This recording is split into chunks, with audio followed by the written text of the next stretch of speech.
The moment has finally come for Brianna Scurry. The iconic goalkeeper was a hero for the U.S. women's national soccer team back in the 1999 FIFA Women's World Cup final. Her penalty kick save helped to vault her team to victory. But as an openly gay black woman, Scurry feels like the media and society at large wasn't quite ready to celebrate her achievements when they were happening. But as times changed, things got better for Scurry, and she started to gain the same sort of fame and notoriety that her peers got.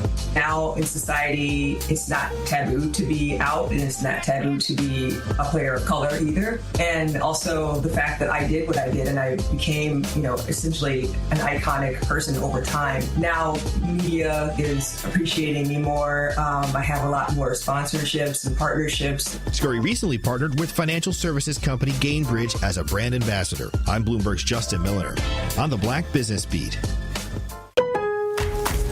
On the job, every minute counts. That's why Lowe's now has ProBlock Quick Dry Primer, expertly manufactured by Sherwin-Williams. Engineered for pros to dry fast and go on smooth for virtually flawless results that keep your job moving. It's available in oil and water-based, and getting it is easy. Order online by 2 p.m. and get free same-day delivery right to your job site. Lowe's, we help, you save. Orders placed after 2 p.m. will be delivered next day. Valid in select zip codes. Subject to driver availability. More terms apply. With Fidelity Wealth Management, a dedicated advisor gets to know you and your goals to build a comprehensive plan to help grow and protect your wealth. Backed by a team of specialists, they'll analyze all your accounts, even the ones they don't manage, to keep an eye on taxes and provide proactive portfolio insights that can help you unlock your wealth's full potential. Learn more at fidelity.com/wealth. Investment minimums apply. Fidelity Brokerage Services, LLC. Member NYSE SIPC.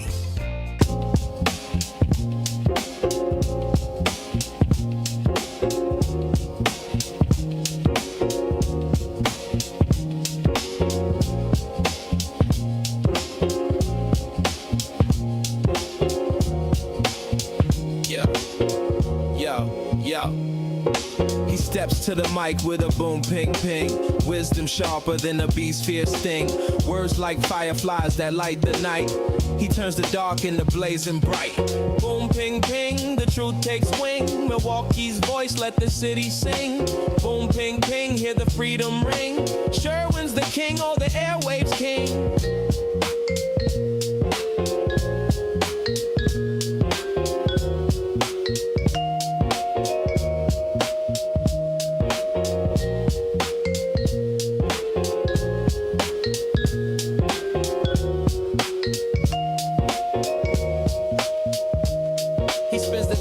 Shake the ground, unveils the truth where lies abound.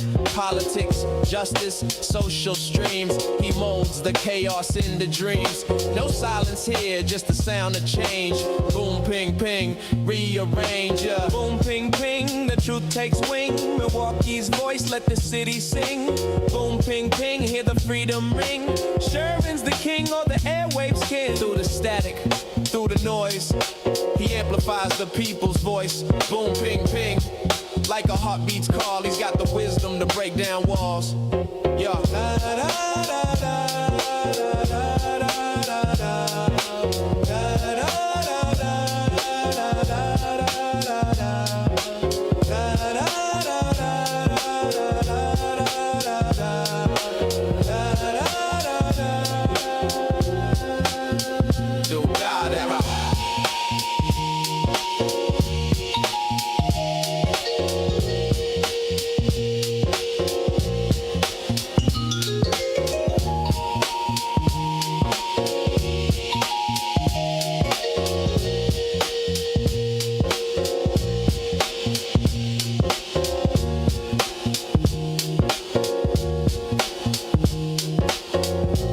Well, hello.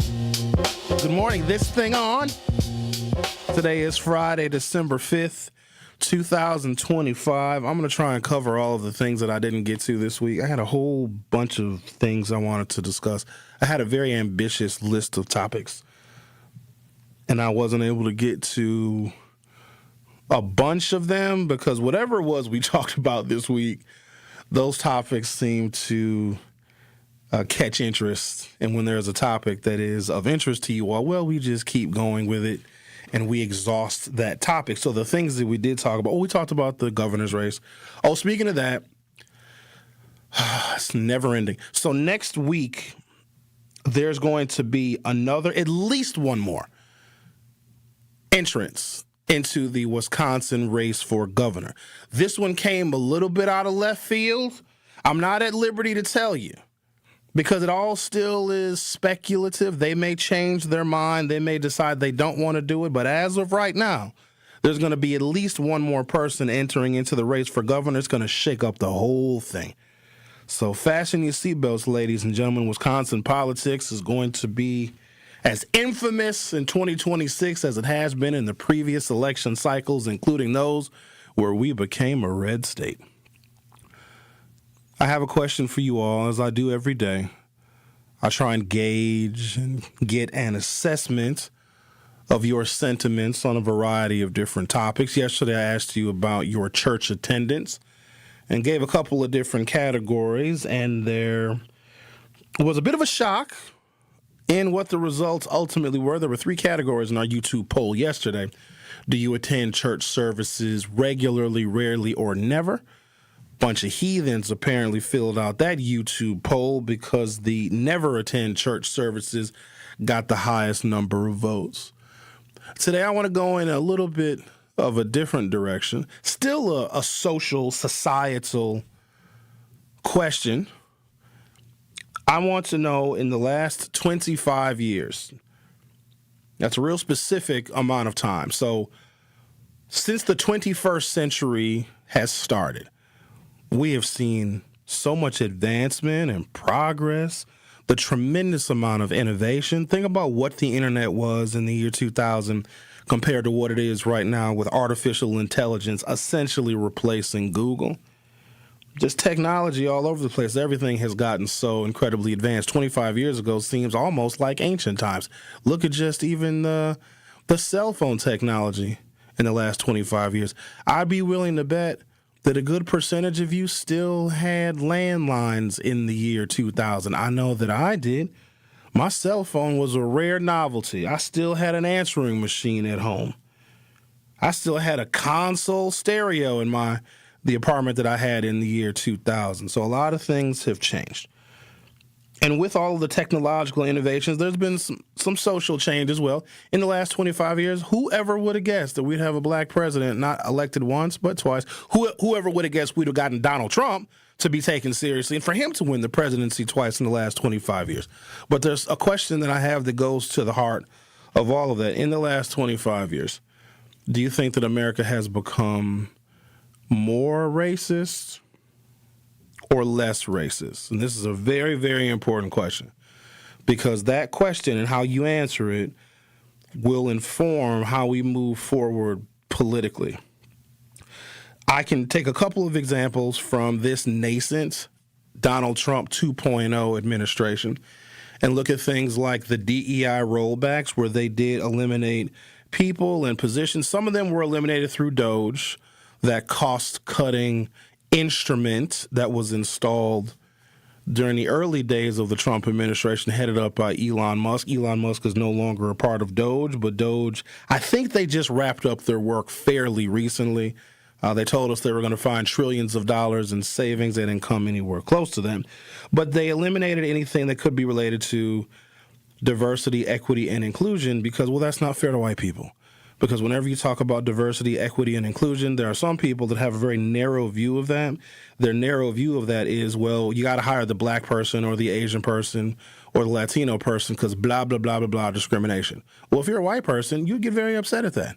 You don't see that as fair. You may see that as your job prospects becoming much more narrow. And you have to keep in mind, in these days and times of demographic shifting in America, white people are just, there's less of them in the population.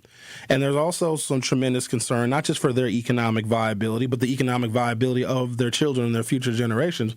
And so now we can scapegoat immigrants. Because if you have something like DEI, and let's just say African Americans and women in particular, black women more specifically, are making monumental advancement and progress in the workforce. They're getting great jobs. They're getting great promotions. Well, a white person might see that and say, well, that's not fair. This black woman shouldn't have this job. I should have this job. So let's get rid of the DEI. And while we're at it, let's get rid of anyone or anything that can be a threat to white people's job prospects. I don't know if you guys know this. People don't want to share job opportunities. If a job or an employer comes to a neighborhood or to a community, it is for those people. You don't want outsiders coming in. I think in Milwaukee, though, our attitude is different because for many, many years, really throughout the pandemic, or at least up to when the pandemic started, when it started to have a major economic imprint on Milwaukee, we had more open and available jobs that paid better than $60,000 or $70,000 a year than we had Milwaukeeans with the education, the resume, and the qualifications to fill them. So we had to look at immigrants, and we had to look at people from Waukesha County and Washington County and Ozaukee County and, God forbid, Racine.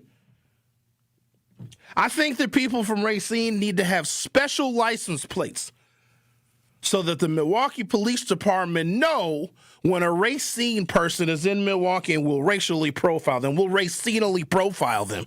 I'm sorry, I just got to be for the Racine. What do you want me to do? I can't help it. It's in me. In the last 25 years, do you think that America has become more racist or less racist? And I can use just a couple of examples. The Trump administration taking anything that's related to DEI or anything that the Biden administration did that gave a fair shake or more opportunity or gave a second look to people of color. We even looked at things like cancer research funding. When the federal government invests our tax dollars in cancer research, people live longer. They do. Cancer is caught earlier. Treatments can be much more advanced because the federal government, which runs on our money, can invest heavily in things that can promote health, well-being, and the longevity of Americans. And here's what was found. It was found that when the federal government invests in cancer research, African Americans live longer. Their cancers are caught earlier. They are much more treatable. This was communicated to this president, to DOJ, and to this administration that cancer research investment from the federal government is a DEI program, and they cut it. And I said all of that to say this. With 90,000 more African-American women that are unemployed now than when the year started, mostly because of not just the sheer number of African Americans and black women that work in the federal government, but also the private sector will always follow suit. If the federal government makes a policy, private businesses, companies, corporations, and industry will follow suit. I'll give you an example. March 9th, 1961, John F. Kennedy signed an executive order, 109 something, blah, blah, blah, saying we must take affirmative action to make sure that we are hiring people that represent the diversity of this country. Basically saying black people pay federal taxes and black people need to be considered in federal employment because, you know, we're citizens too. And so affirmative action was born. And then private companies said, well, hell, we might as well do the same thing. If something is made illegal, if a particular kind of discrimination is made illegal with federal legislation, then ultimately that will trickle down into local units of government, et cetera. So when the government says we're going to eliminate anything that looks, tastes, smells, feels like DEI, private sector is going to do the same thing. So we have seen an increase. I can't do a direct one-to-one correlation between the Trump administration attacking DEI and more African Americans being laid off. I do know that the federal workforce is blacker than the American population is. There are more African Americans, there were, working for the federal government in all of the different branches than we are representing the population. And we're something like, I don't know what our numbers are because y'all don't fill out the damn census accurately. We're like 14% of the population. Personally, I want to count our biracial angels as black, but then they have another category, 2 or more races. I don't like that category. I think if you're 2 or more races and one of those races is black, you belong to us because you will get discriminated against just like us. I don't like that 2 or more races. And also when you add the category of 2 or more races, you allow some biracial black and something else people to deny their blackness, but you also lessen the black population on paper. I don't like that. Because if you show a lessened African-American population on paper, then you can begin to take things away and take opportunities away and take funding away and take investments away from black people. And again, I don't like that. Considering what we have seen the first year of this administration and looking at what you know and what you've seen and experienced in the last 25 years, do you think that America is becoming more racist or less racist? And I want white people to answer this too, because you all have a perspective that we as black people don't have, and you have a perspective that you oftentimes don't share with us. Now, when you fill out I shouldn't even say fill it out, it's basically clicking a dot on the YouTube poll. You're not revealed. We don't know who you are. You're totally anonymous. But I know that white people who are in places and spaces that some black people are not allowed, especially the Caucasian Thanksgiving dinner table. My, is that a coveted place to be, especially if you have a family that is political. Oh, those are the great conversations. A black Thanksgiving dinner table, because usually everybody's a Democrat.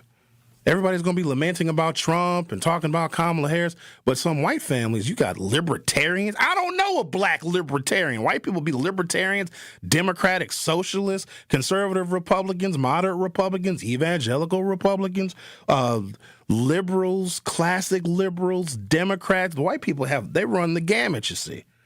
And they all have different perspectives on America and on policies, et cetera. And I wonder, white folks, have you noticed a difference?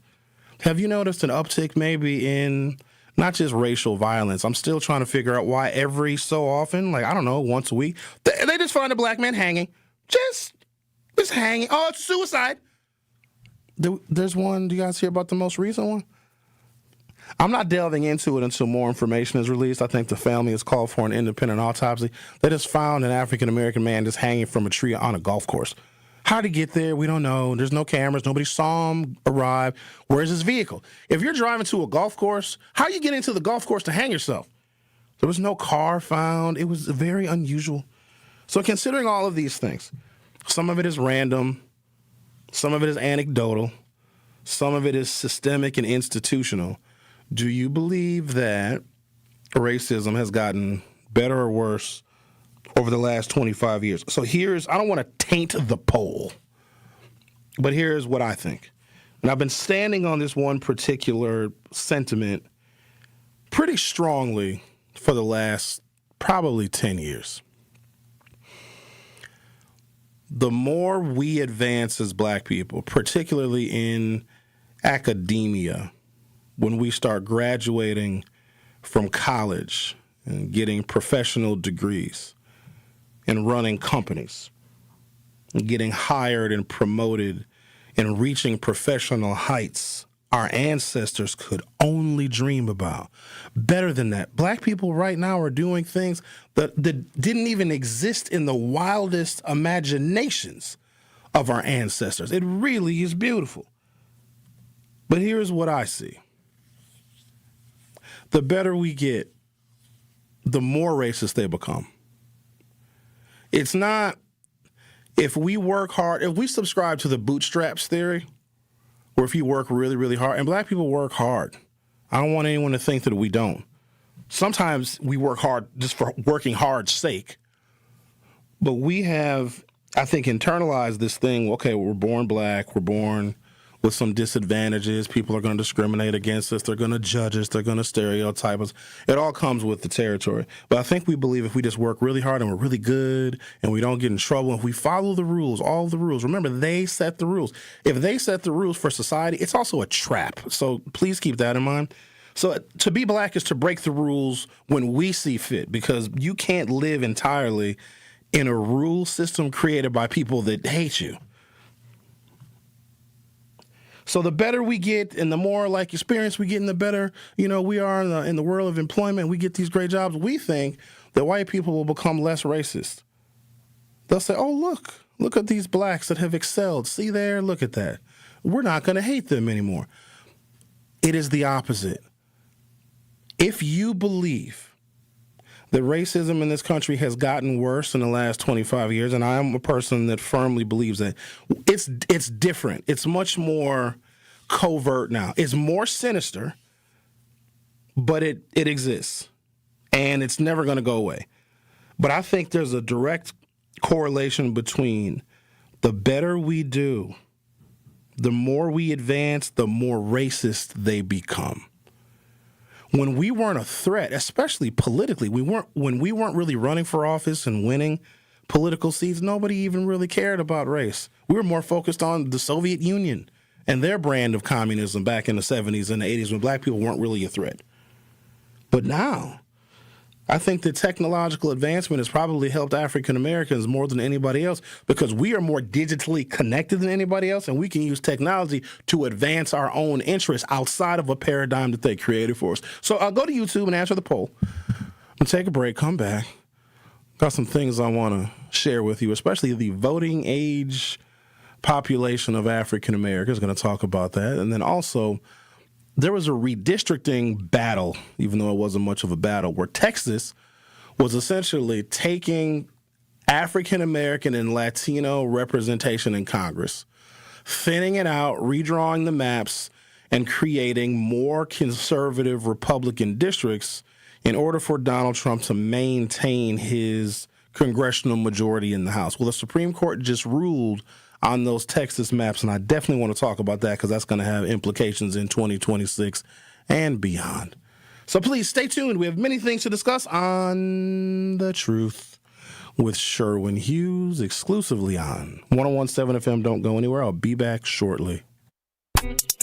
The Truth with Sherwin Hughes returns after this on 101.7 The Truth app, and 1017thetruth.com. This is 101.7 The Truth's Kyle Wallace, and the time is now, Milwaukee. Truth to Power is your platform, and on my show, our community always has a voice. There is no topic that is off limits, and I always give you my authentic opinions on how I feel because keeping it real is the only way I know how to get down. Listen to Truth to Power with me, Kyle Wallace, every day from noon to 1 p.m. on the award-winning 101.7 The Truth app, and streaming live on YouTube at 101.7 The Truth. Milwaukee Black Talk. Tracy, going back to the process, and as it relates specifically to the partnership that Old National Bank has with Housing Resource, what does the process consist of when coming through this program? It's a referral process. We work with clients that first-time homeowners that may not have the counseling that they need. They may not have the equity, the down payment that they need. So we refer them to our partners like HRI or Housing Resources, Inc., because we recognize that those organizations, they have the resources, they have the tutorial documentation and all of those things that are necessary for first-time homeowners that don't know the process, may not know the system, may not know what's required for home ownership. So working with Housing Resources, Inc. and other partnerships that we have like through WIDA has been very, very advantageous, not only for us, but also the organizations, but also for the community. You are listening to The Truth with Sherwin Hughes on 101.7 The Truth app, and 1017thetruth.com.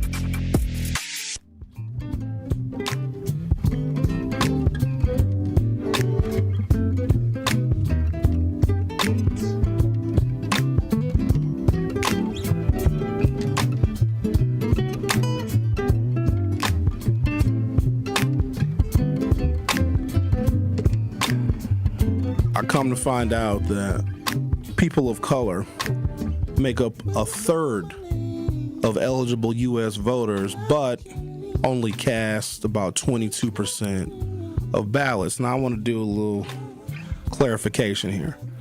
People of color are not all the same. We do not have the same interests. In fact, there are classifications of people of color that absolutely hate each other.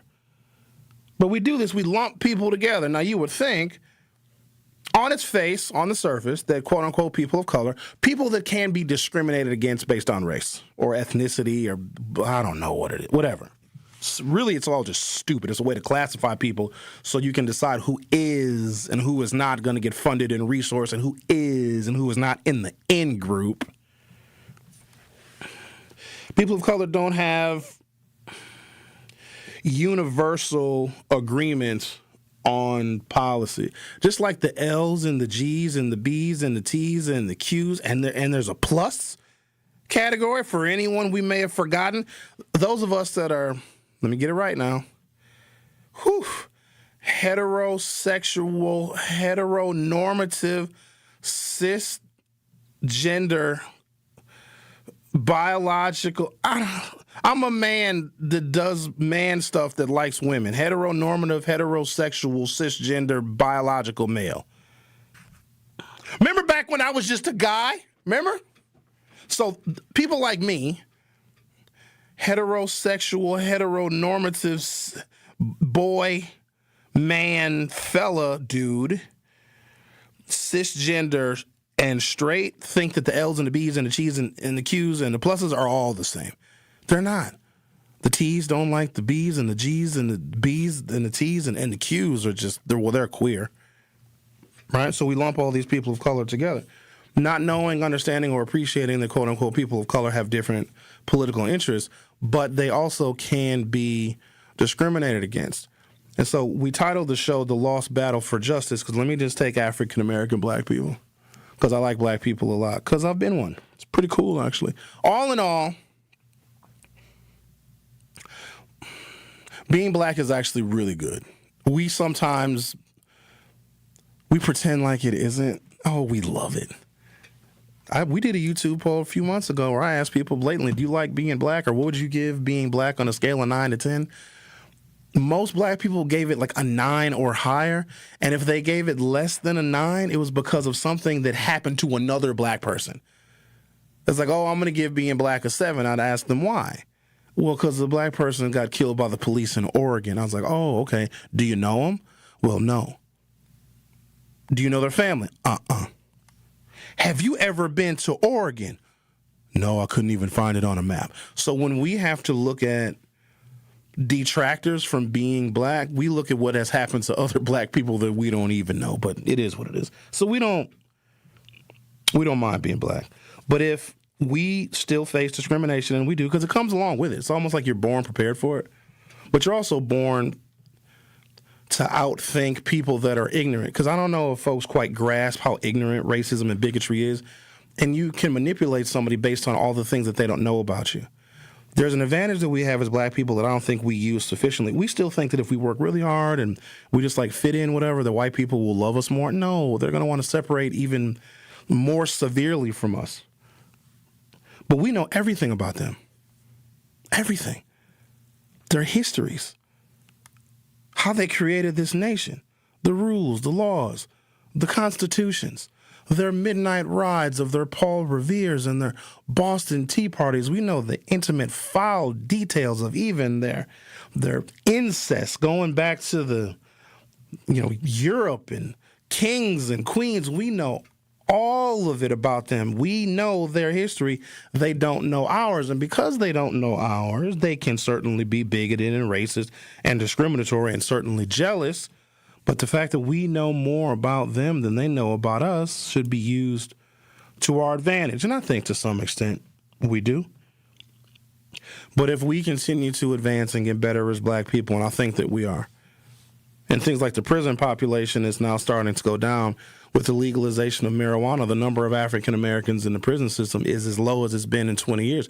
You know who the new prisoners are in the United States of America? White men and white women are now replacing black men and black women that were incarcerated during the war on drugs. And because prison populations are beginning to stable pretty much universally, now we have to detain migrants. Now they need to fill the prisons, because remember, an empty prison is debt. A full prison is profit. What do you think they're going to do? They're going to fill the prisons. We still have to fight for justice every single day. The fight hasn't stopped. The problem is we are still, as black people now, we're a small part of the population. Our voting age population we can't really tell. You can estimate what it is. It's something like 73% of the entire African American population. So I'm going to use a round number. It's about 34 million people. So 34 million African Americans of voting age population. Now, of that amount, not all of us vote. Some are functionally illiterate. If you put a ballot in front of them, they wouldn't be able to read it. Some are absolutely incarcerated. So you are still counted in the voting age population, even if you cannot vote. If you're incarcerated with a felony, if you're on paper for a felony, you're still serving your sentence out of confinement. Yes, you're over 18, you're in the voting age population, but you cannot vote. Some of us are apathetic. Some of us don't care. We're aloof. We're not interested. We're not engaged. We're not involved. That's a pretty sizable percentage. And then some of us vote in the opposite direction. Some of us vote for Republicans. Some of us vote for people and policies that are antithetical to the black experience. So when it's all said and done, if we're lucky on a real good day, on a sunny day, we got 20 million black voters. 20 million black voters is roughly 40 congressional districts worth of black people. Okay? That's roughly, if you put all the black voters, all 20 million, 22 million of us, we basically would fit in California. I mean, hell, California's population is 40 million, and they've got, 52 congressional districts? Black people are only roughly 40 members of Congress out of 435. Damn. So if we believe that our fight for justice, fairness, equality, whatever, comes through policy, and I can show you a history where it has housing discrimination legislation, employment discrimination legislation. So politically, yes, some of our freedoms and opportunities have come through politics, but there's not enough of us. Meaning, we have to engage white people. We have to engage Latinos. We got to engage Asian people. We as black people, here's what's crazy. For our fight for justice, we have to engage all of these other groups because there's just not enough of us voting. If we believe that our opportunities come through the ballot box and voting, and some of it does now we can have a much more sizable impact locally, because even if you have a low African-American voter turnout in certain cities, but if we're the majority, we can control local politics a lot better than we can nationally. When it comes to national policy and federal legislation, we need all these other groups, including white people. But as we advance, and as maybe we build coalitions, and maybe we do get some legislation that helps black people, I don't know, get down payments for houses or get grants and loans to start businesses. Remember, with our advancement comes more new, sophisticated, and elegant racism. So this never-ending fight for justice, I think it's lost, because the further we go, the more advanced we become as black people, the more racist they get. And then we risk our coalitions falling apart.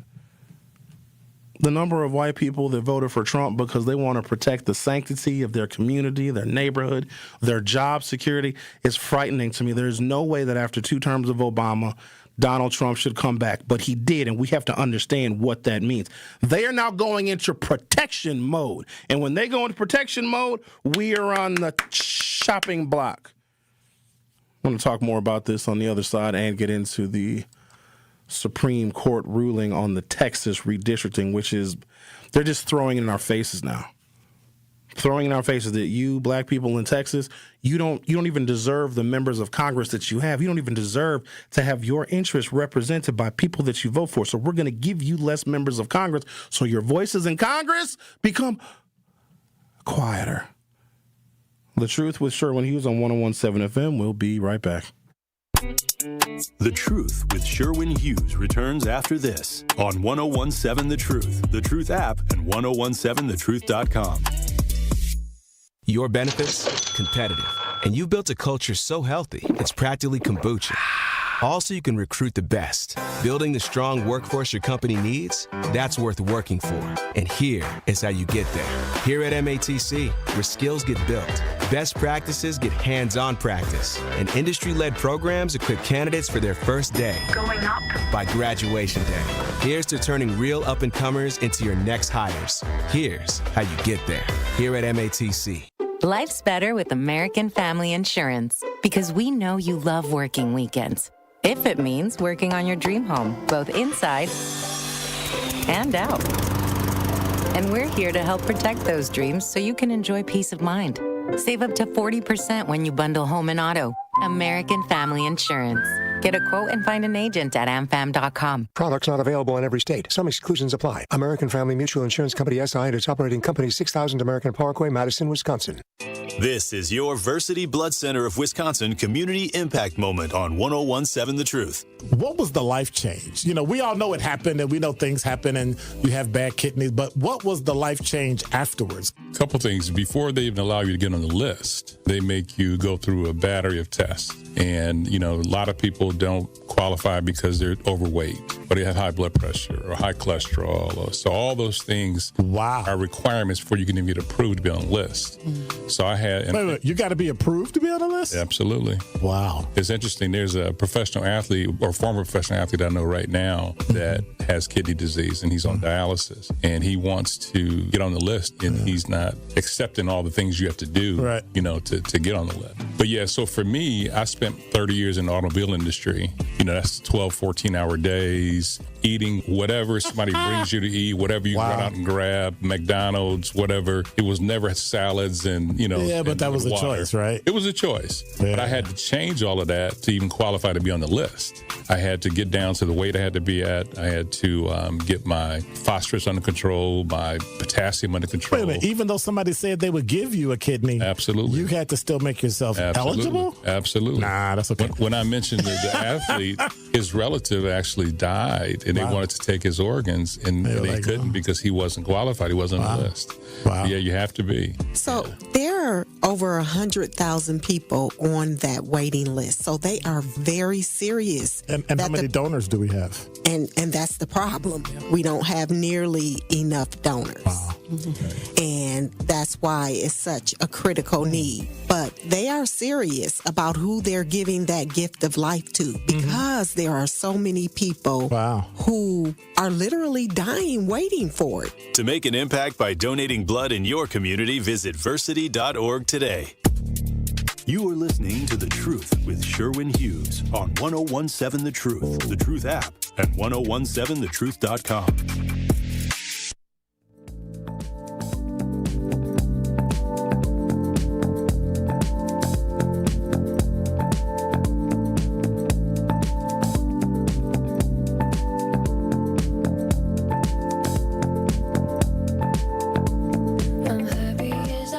The U.S. Supreme Court reversed a lower court ruling that made it plain that the redistricting that took place in Texas was illegal, unconstitutional, and they gave reasons why it was both of those things, because it violated representation portions of the Voting Rights Act. And the reason why we have the Voting Rights Act is because prior to it, you could just district black people out of any kind of congressional representation. Now remember, if we believe this thing, if we believe that our opportunities can come through making discrimination illegal, if we believe that our opportunities can come through federal legislation that looks at old problems and seeks to rectify them, if we actually believe that, then we need people in Congress to fight for that legislation to be created, authored, voted on, and signed by a president and made law.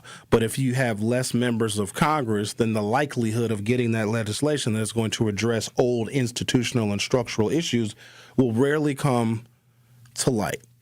Okay? But you got to believe that we have made some kind of progress through policy. Some black folks don't think that. Some black folks think, if you work real hard, you'll make a lot of progress.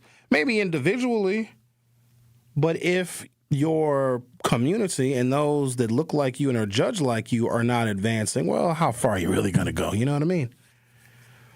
So here's what they did. So they created these 5 new Republican districts in Texas. Of course, everybody and their mother sued because it was blatant and it was obvious. And it was under the direction of Donald Trump, who was worried about losing his congressional Republican majority in the House of Representatives, because in the event that the Democrats get a majority just by one person, it's so crazy, y'all. If I told you how the whole of Congress flips if there's just one more Democrat than Republican. So there's 235 members of the House.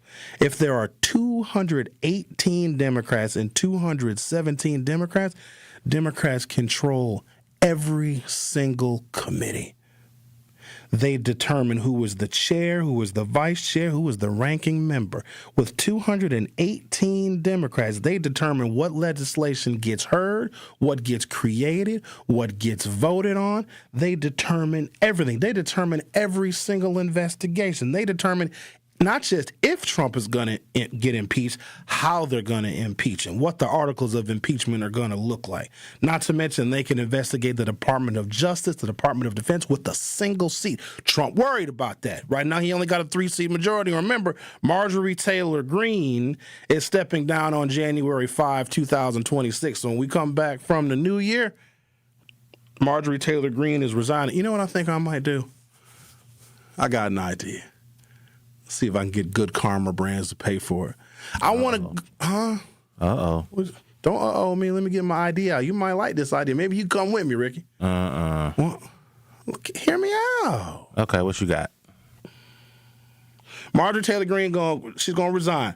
Georgia's 14th congressional district. I want to go down to Georgia 14. I want to stay down there for a couple of days and talk to some people, maybe knock on some doors, see if it's possible that Marjorie Taylor Greene can be replaced with a Democrat, and I'll do a couple of radio shows from down there. I'll broadcast live from Georgia 14. I think that'd be great. We get somebody to sponsor it, get somebody to pay for my flight and my hotel, my motel, my Holiday Inn. If that girl starts acting up, then take her to West Bend.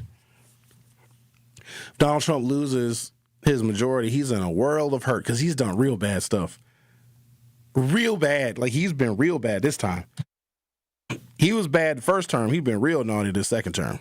The first term was just like, he had a lot of hoes.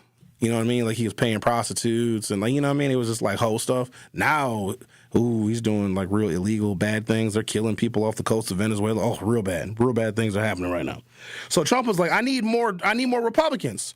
Not only did he say he needs more Republicans to run for Congress where they couldn't possibly lose to a Democrat. So Texas Governor Abbott was like, I got you, Playboy. We're going to pack these districts in Texas, so all the Latinos, all the black people are going to draw real weird lines, because you know where people live. Migration patterns of people are very easy to figure out. So here's an example. There's utility in segregation. We talk about it like it's a bad thing. It's bad for the people that are segregated, but if you know that all the black people, as an example, are on the north side, that's where you can put the heavy-handed law enforcement. That's where you can invest less in the children, in the schools, and in the programs, and in the job training and the job placement. If you know that all the black people are packed into 53205, 53206, 53223, 53218, 53210, et cetera, then you know exactly where they are and how you can create harm for those people because you know precisely where they are at, you see. They do the same thing when they draw district boundaries. If you know that because there might have been factory jobs over in this part of Texas, a lot of black people moved there and they bought homes there. And so what you do is you draw the congressional district to encompass all of the black people, and where these black folks who are likely to vote for Democrats, there is not enough of them, even if they had a great candidate, to beat a Republican, because you can essentially reduce and water down that black representation by adding a whole bunch of rural Texas to the black district, you see. And that's precisely what they did, in fact. So there's an architect behind a lot of these policies. So we have to look at, even though we're not going to, Project 2025, because when I tell you that they are playing in our faces, do you remember when people would talk about, slaves are only 3/5 of a human being? Because when it came to apportionment, the South had a bigger population than the North did. This is in the slavery period. The Southerners wanted to count their slaves as people, because the more people you have, the more congressional representation you get. I want to make this as easy to understand as possible, because what happened in antiquity in America, they are doing right now, but I need people to connect these dots, okay? the more population you have, because the census has been going on since 1790. We've always wanted to know how many people are in this country so we know how many congressional representatives to give certain states and territories. You understand it now? Okay? So we've always done the census since 1790, every 10 years. Decennial census. So we have an accurate count. The South was like, hey, we deserve like 40 or 50 more congressional seats because we have all of these slaves and we want to count these slaves. If the South was able to get another member of Congress for every 500,000 people, they would have raped more slaves. They would have imported more slaves so they could have even more power in the federal government, meaning that the slave owners and the slave holders and the plantation owners could have vetoed anything any president wanted to do that was anti-slavery. You understand? And the North was like, that's not fair. You can't count slaves as people because, first of all, they can't vote. They're not even citizens. So we'll count them as 3/5. Like, we were real mad because that's very offensive to us because, duh, we're people. But if you think about why it was done, it makes a lot of sense because slave-holding states wanted more political power through their ownership of people. Really disgusting stuff. But here's what they did in Texas. If you are white, you have a member of Congress for every 445,000 people. Now, that may not sound like a lot. The threshold is 500,000. So if you have less than 500,000 people in a particular area, you don't get a member of Congress until that area has more than 500,000 people. That's why you got some states that don't have one member of Congress. Because if you have less than 500,000 people, we can't give you more members of Congress. It's wrong. It's illegal. It's bad math. It screws up the whole paradigm, you see. But in Texas, you have a member of Congress, if you're white, representing you and representing your interests for every 445,000 people. If you are Hispanic, you get a member of Congress for every 1.4 million people, meaning Hispanics are considered 1/3 of a white person when it comes to representation. But, ooh, if you are black in Texas, every 2 million black people in Texas get one member of Congress. If you are white, you get a member of Congress for every 445,000, and they drew these districts on purpose. Not only was 3/5 of a human being bad during the antebellum period, now if you live in Texas, you are 1/5 of a human being. White people get 5 members of Congress compared to 1 member of Congress for black population in Texas. And the U.S. Supreme Court just said it was legal and legitimate. Let's talk more about that on the other side. You're listening to The Truth with Sherwin Hughes. If you haven't done so already, go to youtube.com or open up your YouTube app from your smartphone or other mobile device. Search 1017 The Truth or The Truth with Sherwin Hughes.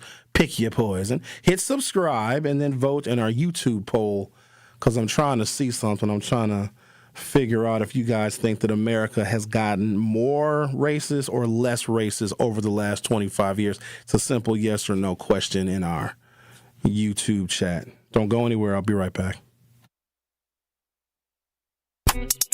The Truth with Sherwin Hughes returns after this on 1017 The Truth app, and 1017thetruth.com.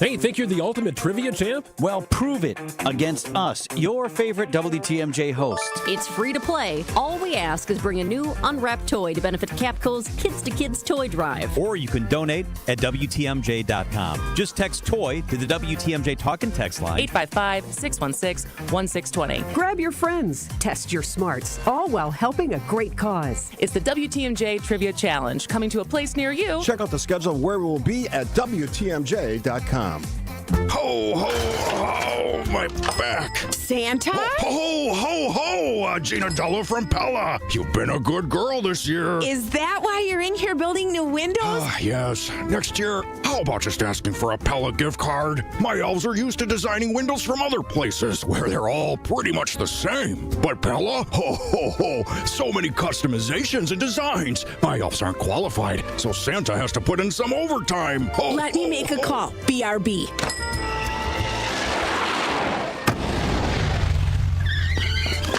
Frighteningly fast pellet team at your service. Let us take it from here, Mr. Claus. And Gina, next time. Yeah, I know. Santa already lectured me. Ask for a Pella gift card. What if you need new windows or doors, but you're on the naughty list? Then this will definitely help. Right now, at Pella Windows and Doors of Wisconsin, get 0% interest for 24 months. Ho, ho, ho! Visit the Pella site, and to all a good night. PellaWI.com. Service restrictions apply. Ends 12/31/2025. It starts with a spark. At Milwaukee College Prep, they nurture that spark from age 3 through 8th grade, building scholars with knowledge, character, and confidence. 88% of their students face economic hardship, but that does not define them. At MCP, they see students' potential, and they help them live up to that potential. 4 campuses, 1 mission, college and beyond. MCP is free, high-performing, and open to all Milwaukee families. Visit MilwaukeeCollegePrep.com to enroll or get involved. That's MilwaukeeCollegePrep.com.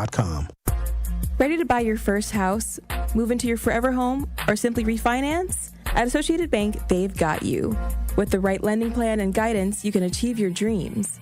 Your financial goals are much closer than you think, and Associated Bank is excited to help you reach them. Learn more at associatedbank.com/lending or ask a banker for details. Subject to credit approval. Member FDIC. Equal housing lender.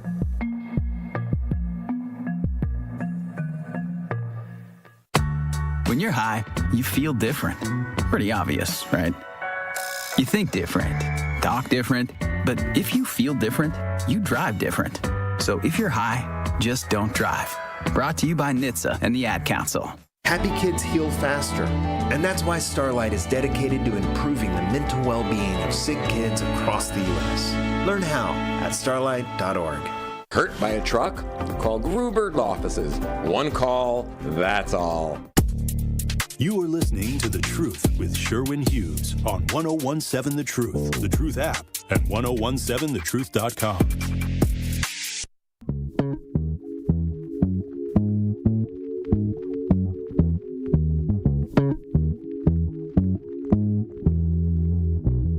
I told you we should ride with the windows open. How you gon' roll if you scared of Doja? Kept you on the side, tried to keep it kosher. Play on, play on. I want to answer your question, Linda. You want a visual, but I can't really provide one via YouTube. I suppose we could put a map up, but I'm not trying to create a whiteboard here. Her question is, she's trying to figure out like how you can redraw a map to water down representation. So if you look at the 4th Congressional District here in Wisconsin, where Gwendolyn Sophia Moore is our congressional representative, and she has been since 2004. You go, Gwen. It basically is the east-west freeway, which is 94 east-west, north to like Brown Deer.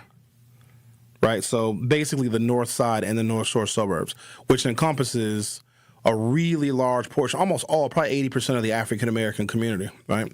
So because most of us are Democrats, and you have some North Shore people that are also Democrats, like in Shorewood and pockets of Whitefish Bay, et cetera, that is a very Democratic district. All you would have to do is extend the boundaries of the 4th Congressional District, extend it west, northwest to Washington County, which is Germantown, Hartford, Slinger, and West Bend.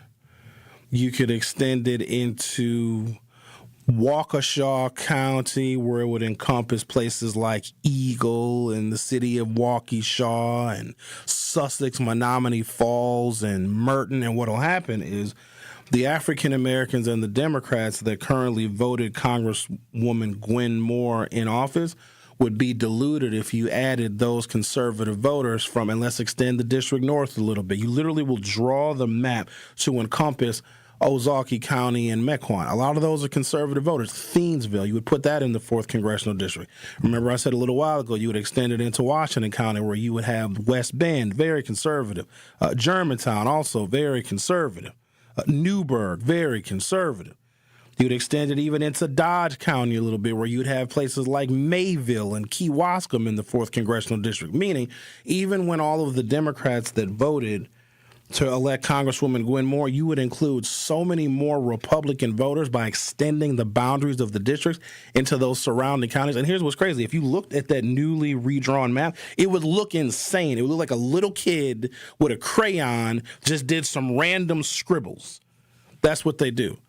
So you take our district, the way it's drawn right now, a Republican couldn't win in the 4th Congressional District if they tried. There's just not enough Republican voters on the north side of Milwaukee, including some of our northern and northeastern suburbs. But if you extend the 4th Congressional District boundaries to where conservatives live, because remember, Milwaukee is a Democratic stronghold, and surrounding us like a noose are Republican voting, Republican leaning suburbs where white flight took root.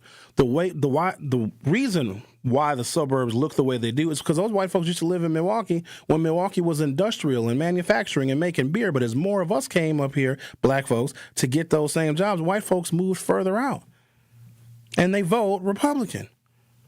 And so if you encompass those Republican voters who live a county or two away, it could water down the strength of the Democratic votes that put Congresswoman Gwen Moore in office.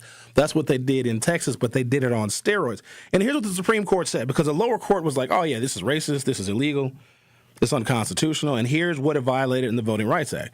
Basically, the U.S. Supreme Court, all the six conservative justices said, no, Texas isn't racist. They weren't acting with race in mind. They were acting with politics in mind.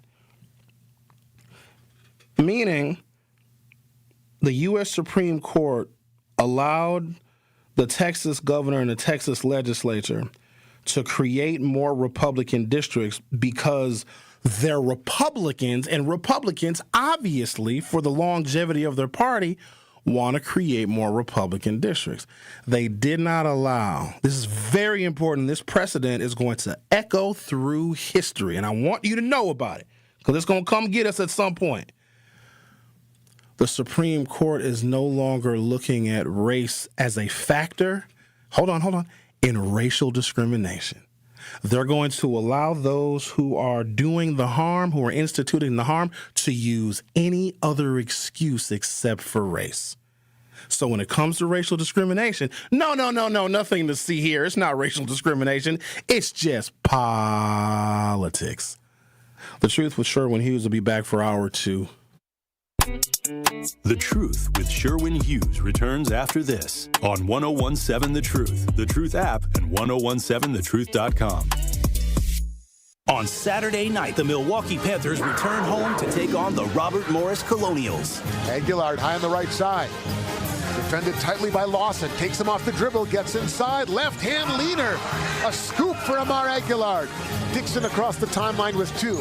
Dixon left of the lane corner. Hubbard, 3 at the gun. It is pure. It is pure. Scott Warris has the coverage Saturday starting at 6:30 p.m. on 1017 The Truth and the Milwaukee Panthers Sports Network from Learfield. Tip-off happens at 7 o'clock.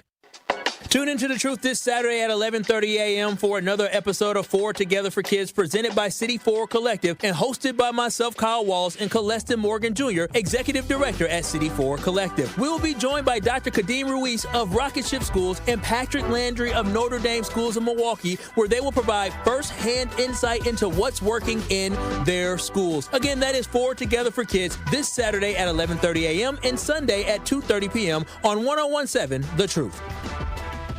Breaking down the issues that shape our city and our future. A TUC. It's called the Senate Civil Suits for Unauthorized Data Seizures. In the continuing resolution that had to be voted on in order to open the government, authorizes U.S. senators to file civil lawsuits against the U.S. government, including the Department of Justice, for up to $500,000 in damages per violation if federal law enforcement seizes or subpoenas their phone or other data without prior notification. Hold on, wait a minute. If you have been accused of a crime and there's evidence and probable cause, and the federal government or any investigating agency gets a warrant from a judge to seize your cell phone records, there's nothing you can do about that. It's The Truth with Sherwin Hughes, weekdays from 9 to noon. Catch it live on YouTube or tune in to 1017 The Truth. Most elves have pointy shoes. I have 4 paws. Ho, ho, ho. Pallet, how's my favorite helper making the season shine? Oh, just sprinkling a little color wherever I go. You see, Santa, my person's a veteran, and some days the memories are heavy.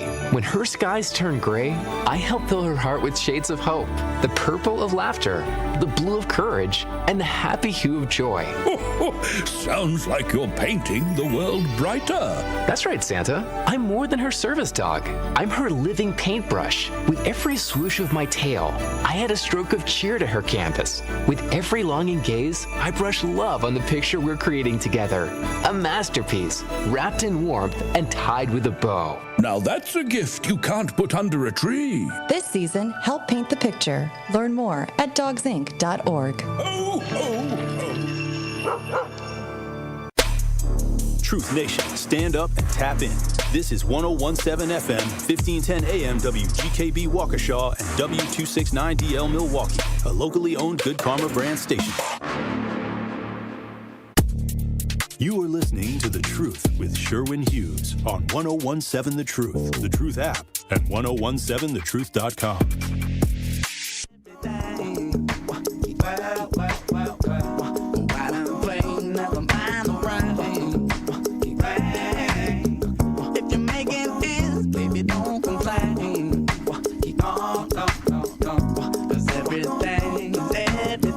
Welcome to Hour 2 of The Truth with Sherwin Hughes. That rhymes. We need to get that sponsored by somebody. Welcome to Hour 2 of The Truth with Sherwin Hughes, brought to you by McDonald's. The McRib is back. You see how perfect that sounds? Don't say that because McDonald's ain't, or did you say McRibs too? Yeah, McRib. Don't say that. They don't sponsor us. Yeah, but they could. It just sounds real good. It sounds ripe for the taking. Any corporations want to sell a bunch of stuff? On a death row. No, don't say that. Even though that's funny. Welcome to Hour 2 of The Truth with Sherwin Hughes. This hour is brought to you by Popeye's Chicken Sandwiches. Making black folks fight since the pandemic. Stop before people really think they sponsor us. Hold on, man. Welcome to Hour 2 of The Truth with Sherwin Hughes. Brought to you by Chevrolet. Black folks' favorite vehicles to put big rims on. All right. Welcome to Hour 2 of The Truth with Sherwin Hughes, brought to you by the post office, where black folks been working since 1954. Just trying to help out. That's all. Somebody raised a question. I don't know if they meant to, but I saw it. It says, Proud Vet says, in the YouTube chat. If you haven't done so already, go to YouTube. YouTube.com, open up your YouTube app, search 1017 The Truth. Are we almost at 5 Gs yet? We need 50 more people, give or take, to reach 5,000 subscribers on YouTube. And we got to 5,000 pretty fast because we just started this YouTube channel not that long ago. Proud Vet says blacks in the South are naturally conservative. That's why liberals put no money into organizing blacks in the South. Wrong. Black people in the South, when they vote exceptionally Democratic. In fact, how do you think Joe Biden got the nomination? Bernie Sanders was about to get the nomination in 2020 until Joe Biden stepped up pretty much at the last minute and decided he was going to run in 2020. Black Democratic primary elections, Joe Biden swept black voters in the South. Here's the problem. This is the real reason why Democrats and liberals don't put any money in the South. Black people in the South get outvoted by white folks like 10-1. Now, when we vote in the Bible Belt, I'm talking about Arkansas, Tennessee, Kentucky, Louisiana, Texas is weird, Mississippi, Alabama, Georgia, South Carolina. South Carolina's getting kind of weird too, but still overwhelmingly conservative. I wouldn't really count North Carolina and Virginia as the Bible Belt. But black people are outvoted dramatically, and they're conservatives because that portion of the South is the old Dixiecrats that decided to shun their Democratic affiliation to vote for Richard Nixon because Richard Nixon was going to be the new Republican Party leader of racism that the old Democrats and the Dixiecrats used to be. So when you hear some damn nincompoop saying to this day, well, you know, it's the Democrats that are the party of the KKK and of racists, correct, but that logic does not apply today. The South that used to be Democratic switched Republican and never switched back. So, right, that same party of the KKK and segregation and Jim Crow, they are now Republicans. And if you don't understand that, you actually should not be voting. I will personally take your voter registration away if you don't know that basic fundamental premise. But the reason why black folks vote in so low numbers in the South, they can't read. Look at the literacy numbers. Look at the worst educated states in the country, okay? Then look at their voter turnout. They don't invest heavily in education, even though Mississippi is making some gains. In fact, this is how you know a state is making education gains, academic gains. They become more democratic. If I had to guess off the top of my head, Massachusetts is probably the most highly educated state in the country. Dark blue. A Republican, never. Mitt Romney was governor of Massachusetts, but dude created the blueprint for Obamacare. So even if you are a Republican in Massachusetts, and Massachusetts could elect a Republican member of Congress, I'm sure they have some, but the state is very, very educated and is very, very blue. The lower the levels of education, I want you to really understand this now. And think about if you hate black people and if you're racist and if you don't want us to vote and if you don't want us to get more congressional representation, if you don't want black people to have more jobs and create more jobs and get more promotion, keep black people undereducated. If you know that these schools serve black children, don't pour resources into it.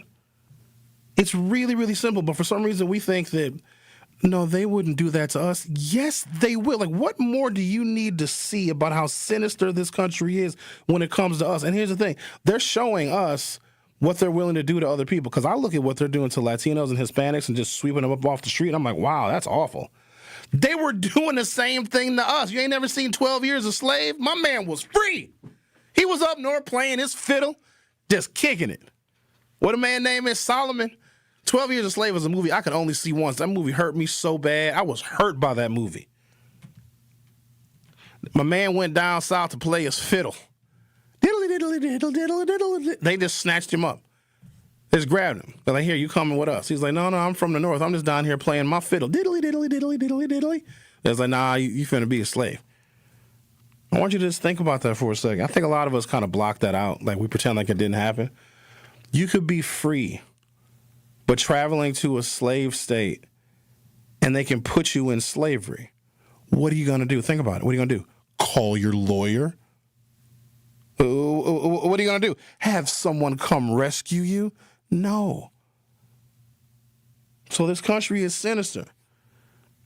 And we keep coming back to education. Education is a financial grift for people that teach in the public school system to get paid to have a retirement and to retire as a public servant. It's not about educating black kids. Why on earth, if black people have gotten their success through education, why would you, if you're a white person that hates black people, why would you want smart black kids? The less educated black children are, I'm making it real simple, the less money white kids are going to have to spend on college competing with us. It's economic. And also, the less educated black children are, the more jail they're going to get. You think America's going to change that? You tell me. No, seriously, I'm asking you guys a question since I'm out on an island here. When did America universally say, I mean, all people, all groups, all races, all ethnicities say, you know what, let's do right by black people? If that ever happened, where are my 40 acres and my mule? I don't want the mule. I just want the land. What the hell am I going to do with a mule? I mean, I'd ride it. Where am I going to park it? You know what I mean? When all the black people that work here at 1017 The Truth riding our mules to the 3rd Street Market Hall. That's ridiculous. They oh, look at all the blacks that must work here at Northwestern Mutual. Look at all the mules they have parked up front. I don't need the 40 acres and a mule. But there's never been a moment where America said, let's do right by black people. And electing Barack Obama didn't do it. Barack Obama was a corporatist like everybody else was. Now, did he create policies that helped us a little bit? Sure. But Obama's policies would only help black people that already had their foot in the door, that already had some opportunities in front of them. He just made it a little bit easier and a little bit cheaper to get health insurance. That's all that was. But also, it was a beautiful moment because it subdued America's hatred for racism, because white folks could always say, hey, look who we gave you. Quiet down, boy. Because remember, we didn't find Obama. He ain't ours. They found him and presented him to us. First, he was presented to them. Because when he gave that speech in 2004, which I didn't watch, because who cares? Dude wasn't even a senator yet. He was just a dude from Illinois. And I don't care about Illinois politics. A dude from Chicago running for the Senate in Illinois I didn't care one bit. Russ Feingold brought him up here. In fact, when Russ Feingold brought candidate Barack Obama to the Washington Park band shell, I was supposed to go to that event because I was working on the campaign. I was like, I'm not going. I said, Sherwin, are you coming to the event? I think I had the day off. But like, oh, this Barack Obama dude that spoke at the convention, he gave the keynote address at the 2004 Democratic Convention. He's going to be at the Washington Park band show. And I remember saying to John, I said, dude, what I'm going to leave the crib for to see dude? I don't know, dude. Boy, oh boy. I sure missed an opportunity. And here's what's crazy. All of the campaign staff in Milwaukee working on the Kerry Edwards campaign in 2004 all got pictures with Barack Obama. So every last one of them, they all got framed 8x10s of Barack Obama in 2004 in Washington Park. Everybody except for me. I was mad for about 10 years. But whatever. But they found Barack Obama. And they presented him to us like later when he gave that speech, which I didn't even think the speech was. I know good black speeches. As much Dr. King as I've heard and listened to, I've studied Dr. King academically. Like, not just I have a dream. That's crap. That's just stuff that was made for the masses. That's stuff that got a soundbite in the 1960s that appeased white people, that made it okay for white people to help black people because we were acting passive and nonviolent, right? There was a strategy involved that most of us still haven't even deciphered damn near 70 years later. So Barack Obama's speech wasn't particularly good. What Barack Obama did is he made white people feel like color blindness was a thing. Now, I also understand that Barack Obama probably engineered that to subdue the fears of white people because he knows he's also half white, and he's heard just as much racism from white folks as he has from black people. But his speech wasn't particularly exciting, but what it is, it excited the white people. And if you can show credibility in the Democratic Party by endorsing and supporting, raising money for, and electing a black president, then you're going to lock up 25 or 30% more African Americans. You're going to register more black people to vote for Democrats for the next 10 years. And that's exactly what happened, didn't it? So there was some benefit that came out of it. Because remember, Democrats cannot win. They can't win without really high numbers of African American voters. They can't. It's impossible. The math is not there. So the higher our participation is, the more likely a Democrat is to win.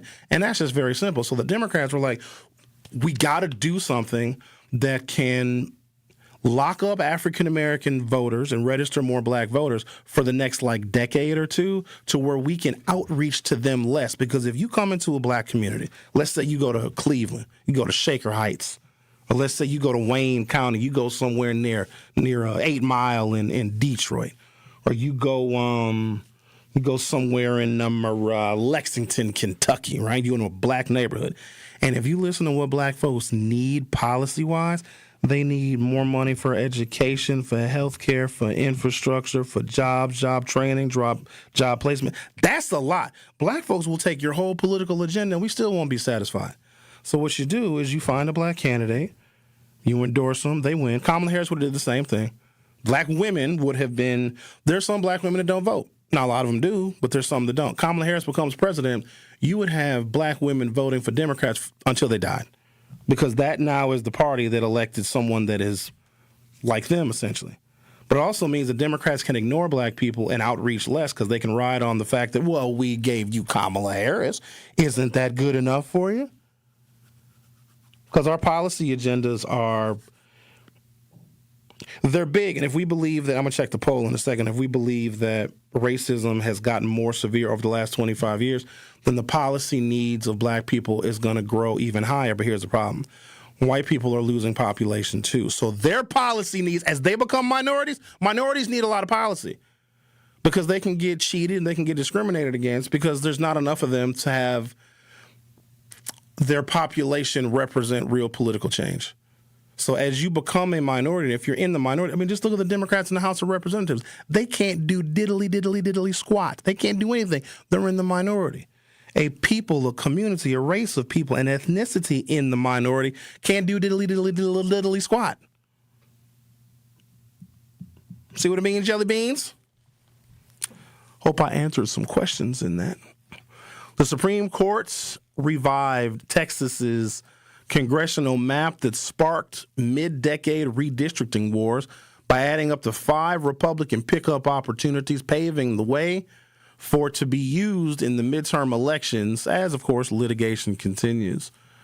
Over the dissents of the court's 3 liberal justices, the majority said the lower court likely erred when invalidating the map as a likely racial gerrymander, and I'm going to quote, the district court improperly inserted itself into an active primary campaign, causing much confusion and upsetting the delicate federal-state balance in elections. The unsigned ruling reads, not a single Supreme Court justice wanted their name attached to that ruling because they know it was racist and they cheated. That was an unfair ruling and they know it. It is not the high court's final word, but it enables Texas to move forward to its March primary under the new map as the state continues its appeal. In the dissent, Justice Elena Kagan, appointed by Barack Obama, chastised her colleagues for intervening, quote, based on its perusal over a holiday weekend of a cold paper record. Today's order disrespects the work of a district court that did everything one could ask to carry out its charge, that put aside every consideration except the issue right before it. Joined by fellow liberal justices Sonia Sotomayor and Ketanji Brown Jackson, quote, and today's order disserves the millions of Texans whom the district court found were assigned to their new districts based on their race. And then the numbers I gave you earlier. If you are a Caucasian person in Texas, you have a member of Congress representing your issues for every 445,000 white people. That is a better ratio than the founders even wanted. Every 500,000 people gets you one member of Congress. In Texas, it's every 445,000 white people. So bonus white folks. White folks 1, blacks 0. If you are Hispanic, you need 1.4 million people to get a single representative in Congress. And if you are black, you need 2 million in population to get a single member of Congress. Currently, right now, under these maps in Texas that the Supreme Court has permitted, if you are Hispanic, you are 1/3 of a white person. In the state of Texas, if you are black, you are 1/5 of a white person. The Truth with Sherwin Hughes on 101.7 FM. We'll be right back. The Truth with Sherwin Hughes returns after this on 101.7 The Truth, The Truth app, and 1017thetruth.com.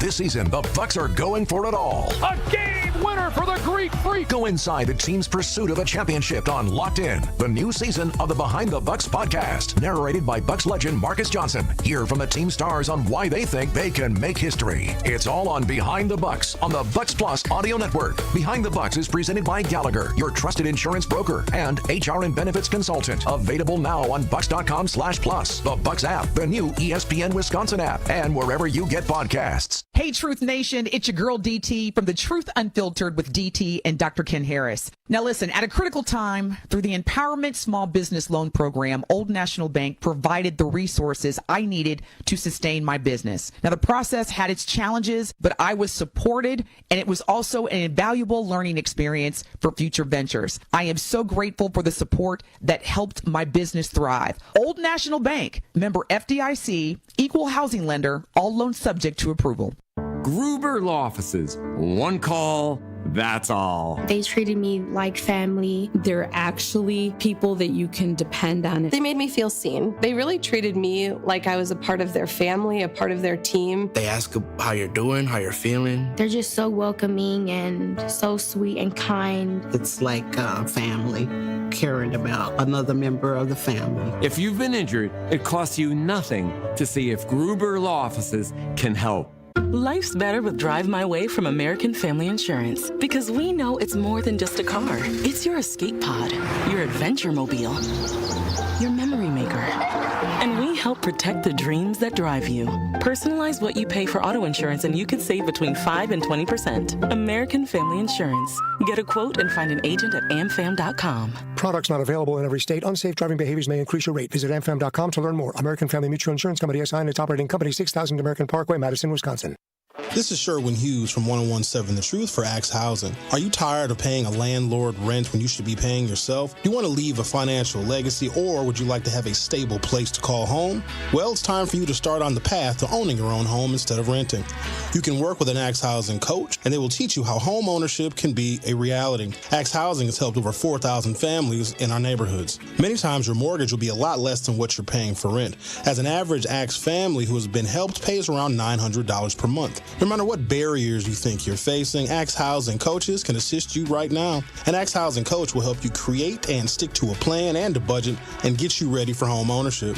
If you're not dreaming of home ownership by now, you certainly should be. Let's make it a reality with Axe Housing. Get started on a virtual orientation by clicking on axehousing.org. That is ACTS housing.org. Don't let where you are financially right now get in the way of your very bright future of becoming a homeowner. Axe coaches are here to help. You are listening to The Truth with Sherwin Hughes on 1017 The Truth app, and 1017thetruth.com.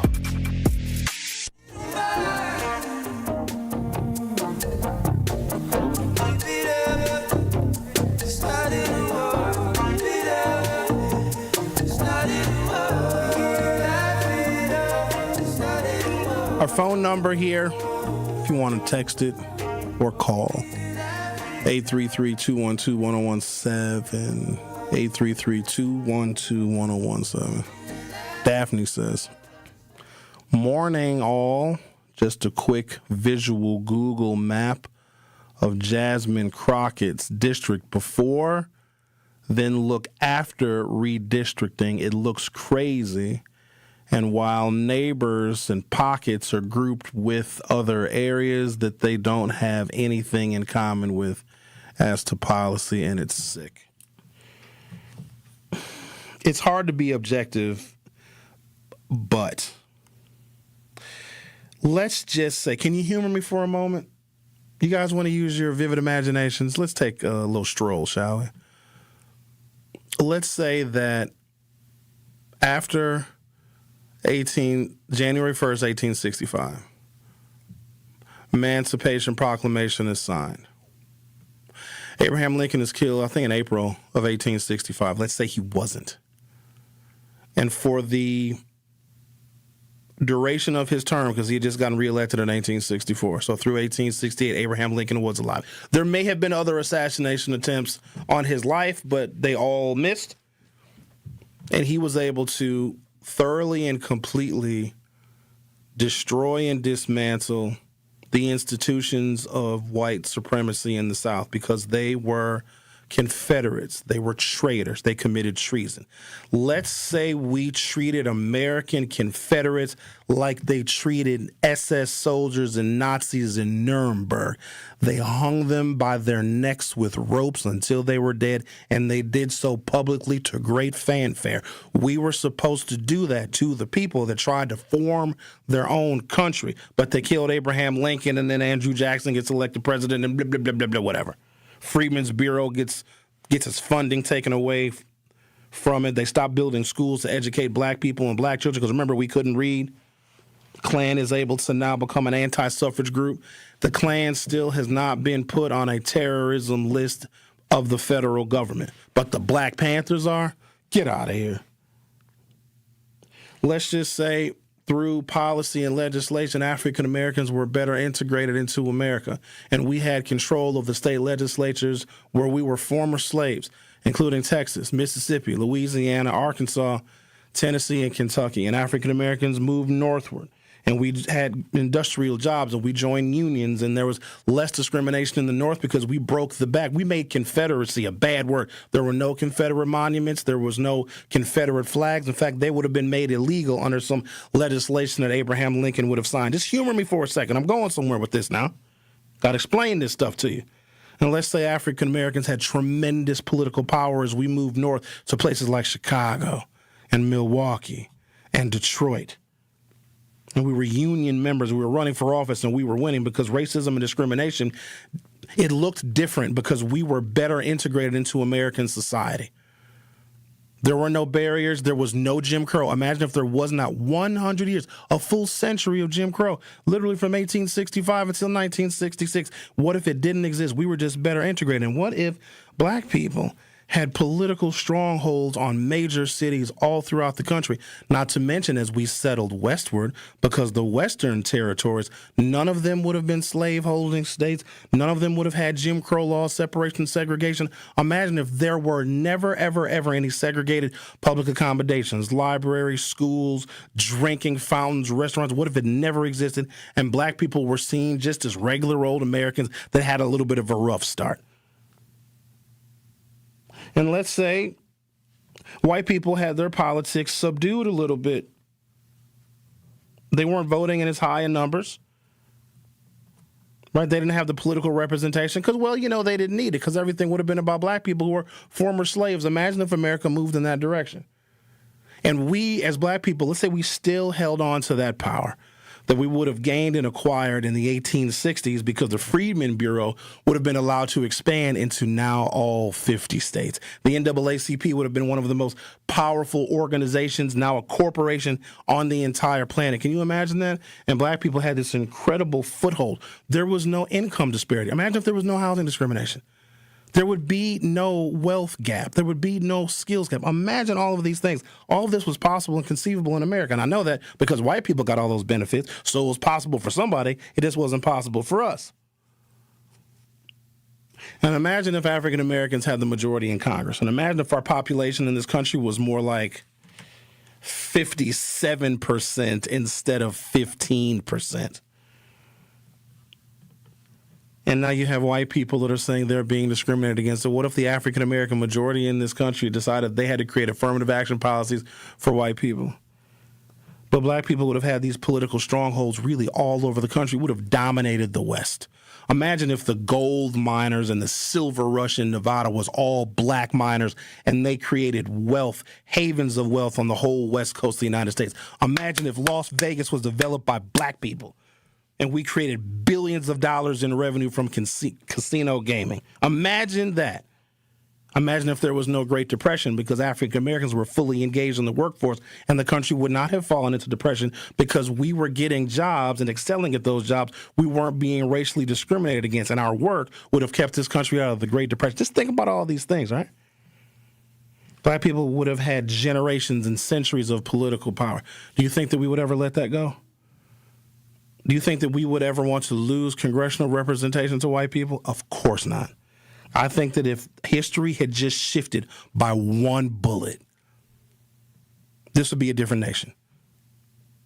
If history would have shifted by a single bullet, Abraham Lincoln was content to completely punish the South for trying to form their other country. It wasn't even about slavery at that point. It's just, how dare you try to split off and form another nation? We're going to punish you. We're going to punish you by giving opportunities and resources and 40 acres and a mule land to black people. And we would have taken that and would have expanded, and the land that we had, we would have farmed some of it. We would have built on some of it. We would have sold some of it. We would have continued westward. We would have discovered and we would have settled in California and Nevada and all those places out there and built fortunes and mansions at the same time. Imagine if we would have amassed all of that. History would be different with a single bullet. And all of that progress that we made and all of that history, you wouldn't even need historically black colleges and universities, because every college and university would just let us in because they actually wanted us. They wanted the skilled trades of the slave to help fortify the college campus. to bring our insight of what we learned on plantations to fortify the American workforce. Wow, imagine that. Imagine if former slaves who were taught to read and write became college professors at all of the tech schools. Every school with an A&M. Agriculture and mining, agriculture and manufacturing, because that is what slaves did. They would have been the best college instructors. Imagine if America learned from us like Europeans learned from Africans. Had history been different by one bullet, we would be the ones in dominant control right now in this nation, and even more Africans would have piled in. Imagine if we had normalized trade relations with Africa and all of the lithium and all of the cobalt that they need in Nigeria. We as black people would have trade relations with the wealthiest, richest continent. I'm talking about bauxite to make aluminum. I'm talking about gold. I'm talking about zinc. We would be in control of those minerals. Imagine. Ooh, you're going to love this part. If the continent of Africa was a nuclear power. Imagine that. Now, here's the other thing. We probably would have colonized Europe. Right? But if we were in that position, we would be the imperialists. We would be, as black people, would be the capitalists, and we wouldn't share it with anybody. So the racism that they are exhibiting right now, had history been changed by one bullet, because there's no guarantee that if black people would have gotten a fair shake in America, that we would be righteous. We would be drunk on power like everybody else is. So to some extent, I understand why Trump is doing what he's doing, why he's saying what he's saying, and what their political agendas are. I totally get it. Once you have power, there's only one more thing you can do with it. Get more. You never reduce it. You never share it. Because those who don't have power, you feel, will never deserve it. And if we would have been given the opportunity, if history would have been changed by a single shot to the head, black people very well could have a tremendous amount of political power right now to where we would subjugate white people. Now, that's not what happened. And we had to fight a really long time to, vote, use the water fountains and all of that. But just a single bullet could have changed the entire course, scope, and trajectory of history to where you would have discrimination lawsuits against black people. What if black people were the Elon Musks? What if Elon Musk was black? What if Elon Musk was Dontrell Wiggins? Just something to think about. They are preserving themselves and preserving their power because they didn't come to America to be average. They came to steal, to get rich, to own land, to create laws that benefited them because they didn't like Europe. And you got to keep in mind, when they came over here from Europe, and I hate when they say, oh, our parents and grandparents came over here the legal way. Idiot, there was no law to break. How did you say they came over through Ellis Island? You didn't come over illegally because there was no law. Oh, we did it the right way. No, you didn't. You just arrived. Poor, broke, dirty, no teeth. Europe didn't send their best over here. I just want y'all to know that when white folks came in numbers through Ellis Island, from Poland and Germany and Ireland and Scotland and wherever the hell they came from, they were the gross ones. Because the rich, wealthy white people that had land and opportunity, they stayed in Europe. So we got the worst ones. And so when they came over here, we're not going to be poor in America. We was poor in Europe. We're going to steal everything we can. We're going to be unfair. We're going to be racist. Because we never destroyed the Confederacy. So if you came to this country and you were white, you could join something similar to the Confederacy to protect your interests as a white person. Thank you for engaging me in my fantastic imagination. The Truth with Sherwin Hughes on 101.7 FM. I'll be right back. The Truth with Sherwin Hughes returns after this on 101.7 The Truth app, and 1017thetruth.com. Ring in your holiday season at the Bradley Symphony Center when the Milwaukee Symphony Orchestra and the Milwaukee Symphony Chorus present Hometown Holiday Pops, December 13th through the 21st. With 7 performances to choose from, there are plenty of opportunities for you to enjoy one of Milwaukee's most cherished and tuneful holiday traditions. Visit MSO.org for tickets and more information, or call 414-291-7605. Allen Bradley Hall will be the very portrait of holiday cheer as you delight in so many of your favorite seasonal tunes in world-class performances. With an audience sing-along, performances by the Milwaukee Handbell Ensemble, and even a visit from jolly old St. Nick, there's something for everyone to enjoy. Don't miss this chance to make cozy holiday memories with family and friends. The number again for tickets is 414-291-7605 or online at mso.org. Hey Truth Nation, it's Rhea Riley and I'm here with Ashley Lucas from Associated Bank, and this is Making Your Money Work. So Associated Bank is launching a new program. Tell us more about it. I'm really excited that our new Community Uplift Loan Program recently launched in early September. This is for business owners with annual sales under $1 million. So really our local businesses, our entrepreneurs, we provide lines of credit and business loans from $2,500 all the way to $50,000 with more flexible credit criteria. Anyone within our footprint can apply if they're looking for either a term loan or line of credit. So anyone, so there's no other qualifications? There are no other qualifications as long as our industry qualifies for our product. Wow. Okay, and then as a business owner, how can I apply? Well, you have to be in business at least a year. And what we use to make that decision is your 6 most recent bank statements. So we're not going to be asking for full financials. And the complete process from beginning to end takes about 5 business days. Everything is done directly online. Typically, we have a response from our underwriters within 24 hours. And do I need to go to the bank for this, or can I apply online? Well, you can go to the bank if you'd like, but you can actually go directly on our website, associatedbank.com, and apply for our Community Uplift Loan Program.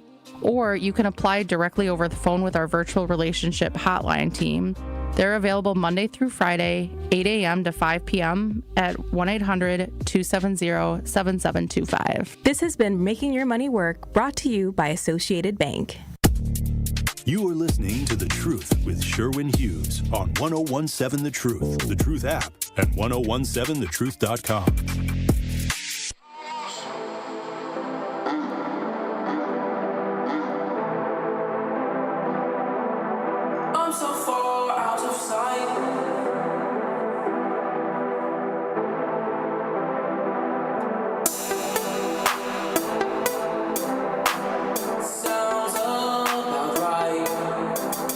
Had history been changed by one bullet, imagine if the first incarnation of both the Secret Service and the National Guard were recently freed slaves that were in charge of protecting Abraham Lincoln. He never would have got shot.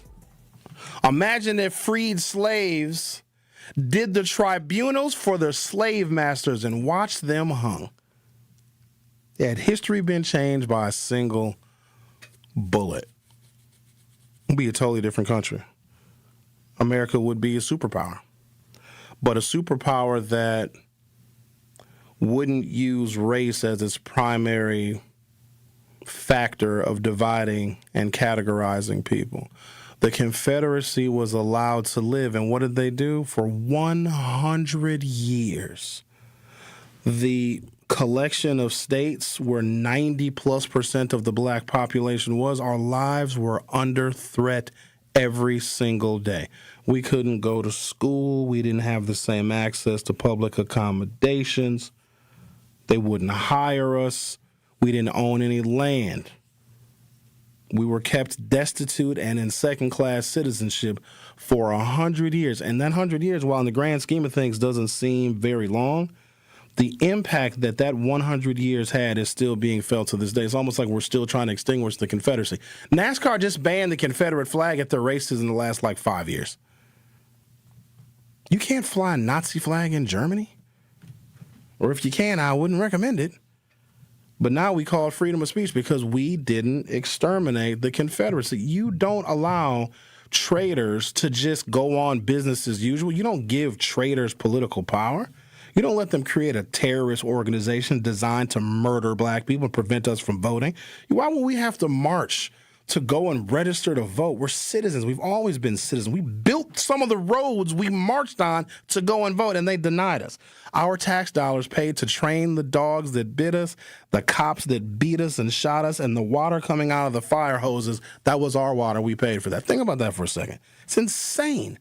Because we didn't extinguish the Confederacy. In the South, they thought, we're going to rise again. And they really honestly believed that. And they acted as if they were going to rise again by what? Continuing to subjugate us. And we have health disparities, maternal mortality disparities because of all of that.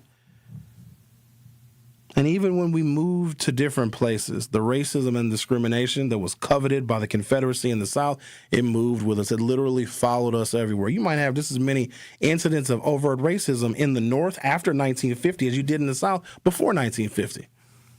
A black man was just found hanging on a golf course in Brookfield, what, a month ago?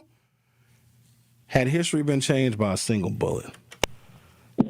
I have no idea what you possibly are going to say, but go ahead, Bob. You know, it sounds, your fantasy sounds ridiculous. You know, I mean, one shot. Man, so, in other words, Abraham Lincoln would have had to hung people from the South. Do you know how many millions of white people from the South? And people can't help it when they're racist. They just, they look at black people and they'll, you know, I mean, your fantasy is ridiculous. It wasn't even enough of us to even be free. And Abraham Lincoln, they wouldn't have hung everybody. They have to hang millions and millions and millions of white folks. No, Bob, less than 1% of white Southerners owned slaves. And there was 2 million black people that were freed.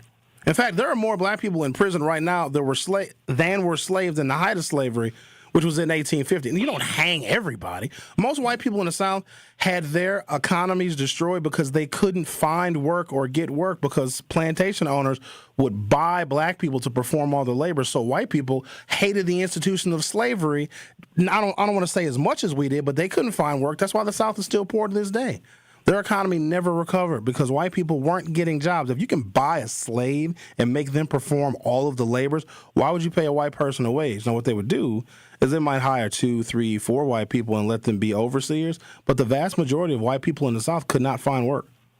They couldn't find any agricultural work, that's for sure. Okay, the white people who came over here, they were ornery and tough anyway. That's why they went to Africa and got slaves and massacred the Indians. And they feel they found this country with Christopher Columbus. We really own this country. We're the ones that found it, okay? But they got their butts whooped in the Civil War. You don't own this country. We're going to try to do what's right. We're going to try at least, even though Abraham Lincoln got shot.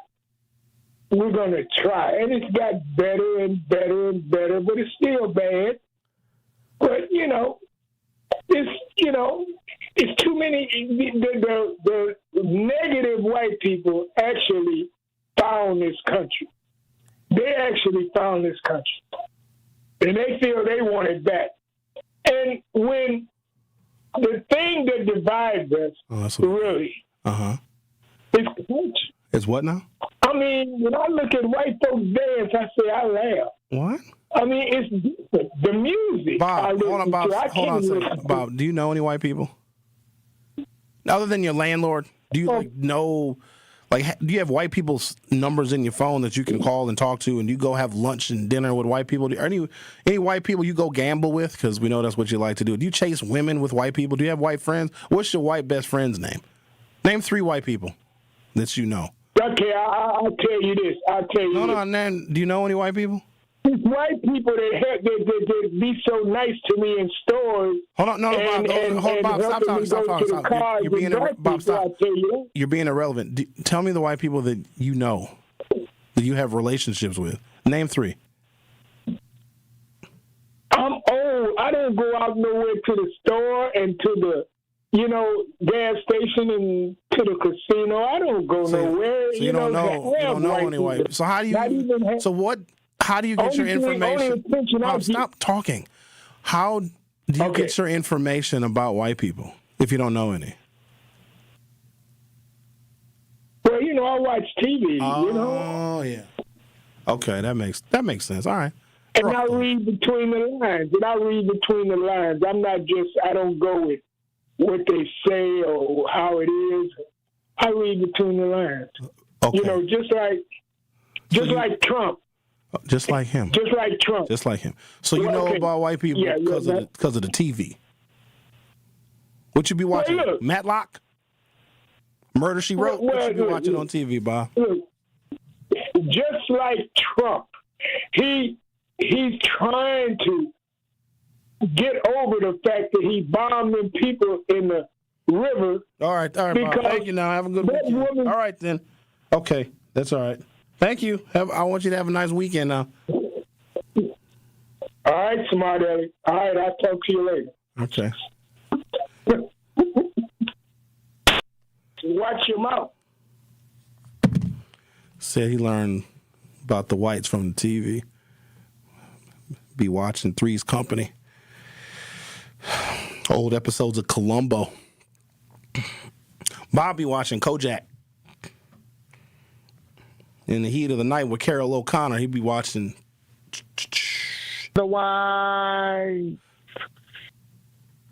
The Truth with Sherwin Hughes on 101.7 FM. We'll be right back. The Truth with Sherwin Hughes returns after this on 101.7 The Truth app, and 1017thetruth.com. So let me ask you, when the government, and again, I'm doing the air quotes, tightens the belt, who's standing underneath the belt when it snaps back? This is The Truth Unfiltered with Denise Thomas and Dr. Ken Harris. Don't want you to agree. Honestly, should I be transparent? I don't really care if you agree. I, like you, want to be heard. Sundays starting at 7 on 620 WTMJ and Mondays at 6 on 1017 The Truth. Ho, ho, ho, my back. Santa? Ho, ho, ho, Gina Della from Pella. You've been a good girl this year. Is that why you're in here building new windows? Yes. Next year, how about just asking for a Pella gift card? My elves are used to designing windows from other places where they're all pretty much the same. But Pella? Ho, ho, ho, so many customizations and designs. My elves aren't qualified, so Santa has to put in some overtime. Ho, Let me make a call. BRB.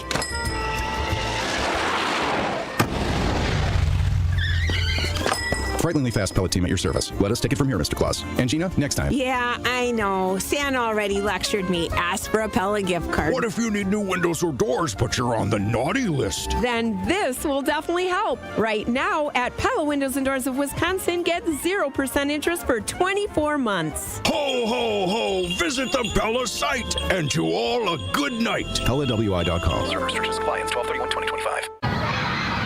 Our children deserve a real chance to make it in life, and a good education is a passport to opportunity. At City Ford Collective, we're working to make sure there's a great Milwaukee school for every Milwaukee family, because more good options lead to better outcomes. And who doesn't want that? Together, we can give every child the foundation they need to thrive, and a stronger future for kids means a stronger future for Milwaukee. To learn more about our mission, visit us at cityfordcollective.org. That's cityfordcollective.org. Looking for a fun and meaningful way to kick off the holiday season? Join us for the 20th anniversary of Capco's Kids to Kids Toy Drive, Saturday, December 13th at the Kasmeric Center in Grafton. This free, family-friendly event is a celebration of giving. Bring a new, unwrapped toy and help brighten the holidays for children and families in need across Wisconsin. To learn more or get involved, visit kidstokidstoydrive.com and join us on December 13th in Grafton. Life's better with American Family Insurance because we know you love working weekends. If it means working on your dream home, both inside and out. And we're here to help protect those dreams so you can enjoy peace of mind. Save up to 40% when you bundle home and auto. American Family Insurance. Get a quote and find an agent at amfam.com. Products not available in every state. Some exclusions apply. American Family Mutual Insurance Company SI and its operating company 6000 American Parkway, Madison, Wisconsin. You are listening to The Truth with Sherwin Hughes on 1017 The Truth, The Truth app, and 1017thetruth.com.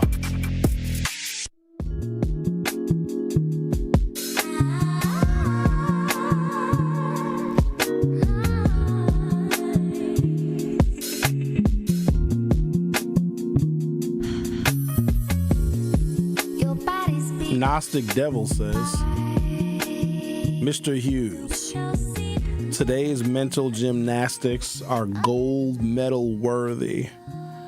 When you want to get real, sit down, compare the white, black, and Asian poverty, AIDS, homicide, and shot by police numbers, the clear winner is Asians.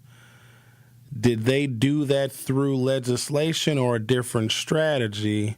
But with your, quote, homework is wage theft mentality, you'll never catch the Asians' best wishes. I don't even know what the hell most of that was.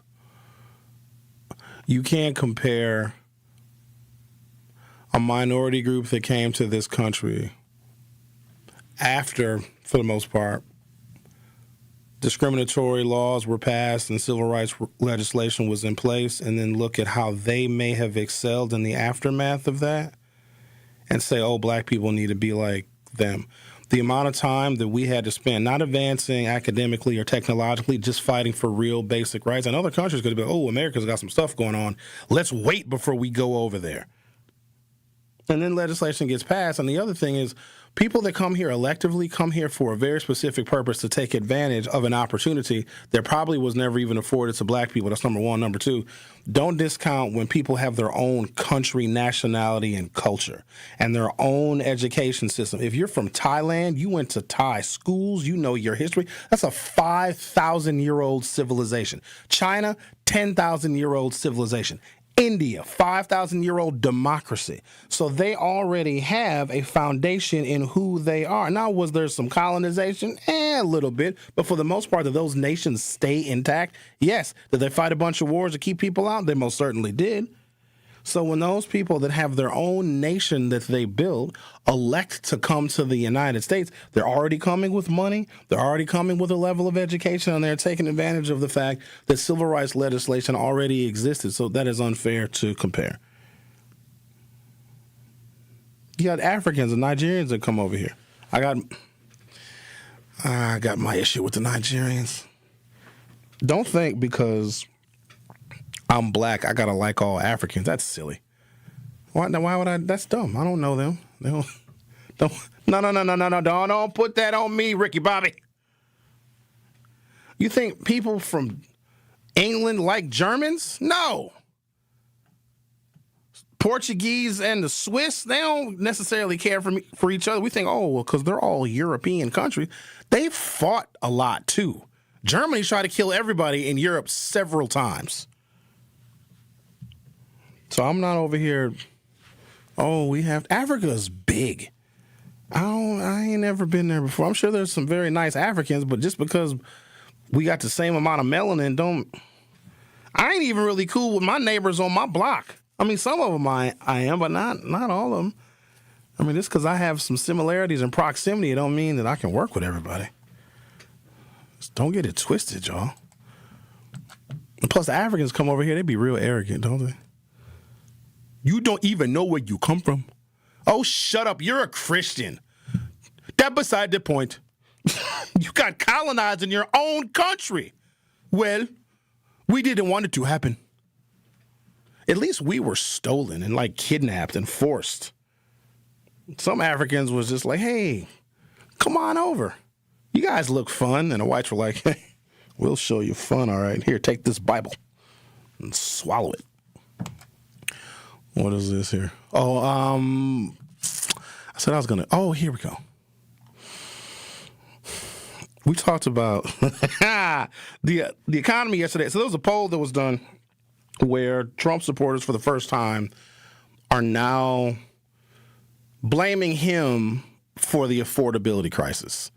And there's a poll that Politico did. It was really long, very exhaustive, a lot of different categories, and it broke everything down by age group, political affiliation, and race, and income, all the things. And for the first time, a majority of Republicans and Trump supporters are now blaming him. Because up until last week, Trump supporters were still blaming Joe Biden for inflation and for the affordability crisis. Now they are just starting to blame Trump. And as time goes on, that blame and the number of Trumpers that blame Trump is going to increase. And I framed it as it's an opportunity for the Democrats to stay on a message that is naturally turning Trump supporters away from him. What Democrats are going to try and do is talk about how bad Trump is, and he's mean, and he called a reporter piggy, and he's immoral, and that ain't going to work because Trump supporters, in a lot of cases, voted for him because he is all of those things. And those things that make the liberals cry kind of embolden some of the Trump supporters. But when it comes to money and your pocket being a little light and your job prospects being reduced, and here's the thing, whole bunch of people have been deported, whole bunch of people have been sent back. I guarantee you your job prospects ain't going up. So now some of those people are realizing that they were being lied to. All the Democrats have to do is not take the bait, not talk about how awful and how evil Donald Trump is. Like, a lot of that stuff we already know. You can't win a campaign talking about how bad Trump is. Because as bad as he is, some of us are worse because dude got elected president twice. You stick on the message of the affordability crisis, and you will naturally get Trump supporters that will vote for their families and their economic futures and their pocketbooks, right? So as we're talking about all this stuff yesterday was actually a pretty good show. Stayed on task for the most part. But then there's an article that was sent to me about something that Donald Trump has made less expensive. I even used the example of macaroni and cheese. You might be buying store brands now instead of buying the Kraft macaroni and cheese because it's less expensive. And if the money is not going as far as it used to, I'm also seeing that the companies that make, food products, their portion sizes are getting smaller too, so they're ripping you off. They may not raise the prices on you, but you're certainly getting less food. Maybe you're not buying the name brand Kellogg's Corn Flakes. You're buying the generic Kroger brand Flakes of Corn, right, to save a little bit of money because everything is getting more expensive. Well, in this article I have right here in front of me, it talks about something that actually has gotten dramatically less expensive under Trump's leadership, right? This is great. Everything else is going up. Inflation is up. Tariffs are making everything that's made in foreign countries more expensive. That was usually why we pick things that were made in foreign countries, because the labor is cheaper and prices are cheaper, right? But tariffs changed all of that. This one comes from the New Republic. The Trump administration has finally managed to make something significantly cheaper for Americans, and it's cocaine. The Wall Street Journal reported that President Trump has been committing so much manpower to fight the dual wars on fentanyl and immigration that he's opened up a new and fruitful hole in the drug trafficking ecosystem, which Mexican cocaine trafficker Nemesio Mencho Osegura and his Jalisco cartel have filled with record amounts of cocaine in the United States at higher purity and lower cost. Look at Trump making that cocaine cheaper. Make coke great again. Record levels of cocaine production in Colombia are driven by the fentanyl crackdown near the border and a significant surge in the usage here in the United States. Now prices for the powder have fallen, $60 to $75 per gram, a 25% discount according to the researcher Morgan Godwin. Look at Trump. I'm going to make cocaine so cheap, it's going to be everywhere very cheap. The Truth with Sherwin Hughes will be back for Hour 3. The Truth with Sherwin Hughes returns after this on 1017 The Truth, The Truth app, and 1017thetruth.com. Come in with straight truth. Everything got a message. I'll say this. Y'all can't be tired if y'all still messing with the negative energy. Every day I get on and say, the power of the tongue. Impulsive negative thoughts, reacting, and these kids watching you reacting all wild and crazy. The programming you watching on TV, the music, that now, like Security Mike said, it's popular to pop somebody. It's popular now. And these kids coming back to somebody's house. They coming to eat a meal at somebody's house. They hanging out with somebody in the neighborhood who got a house, who paying the rent. They hanging out with you. They may be your relative. They may be your buddy. That social acceptance is there. Understand what I'm saying? So when we really tired, we gonna cut it off. We gonna stop it. Tune in to all your favorite 1017 The Truth shows all day, every day by downloading the Truth app. Your benefits, competitive. And you built a culture so healthy, it's practically kombucha. Also, you can recruit the best. Building the strong workforce your company needs? That's worth working for. And here is how you get there. Here at MATC, where skills get built Best practices get hands-on practice, and industry-led programs equip candidates for their first day. Going up. By graduation day. Here's to turning real up-and-comers into your next hires. Here's how you get there.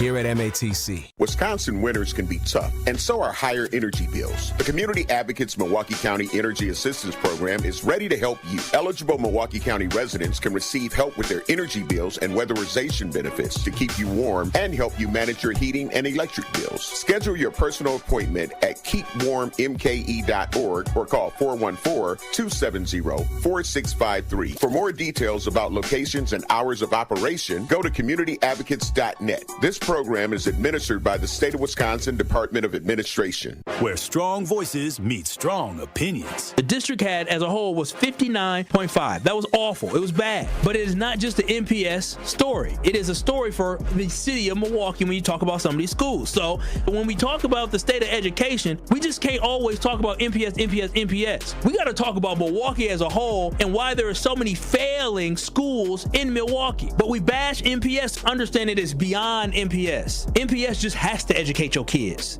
But I love the fact that we have a new superintendent that is acknowledging that these scores are not good enough. I love the level of accountability. Casellia said in response to the results, she said we need to grow more and faster to truly meet and exceed the expectations that our families and community have for us and the expectations we have for each other as educators. Our new literacy plan is the first step towards a stronger growth. And I love it. Truth to Power with Kyle Wallace every weekday from 12 to 1, streaming live on YouTube and on 1017 The Truth.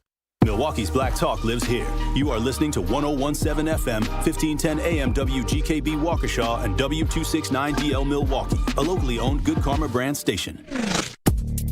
You are listening to The Truth with Sherwin Hughes on 1017 The Truth, The Truth app, and 1017thetruth.com.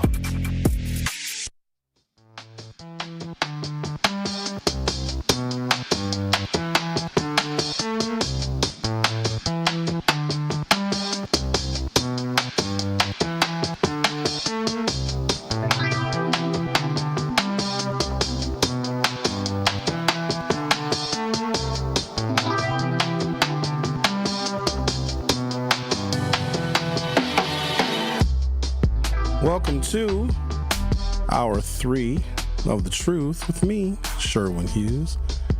Appreciate you guys hanging out with us on a Friday.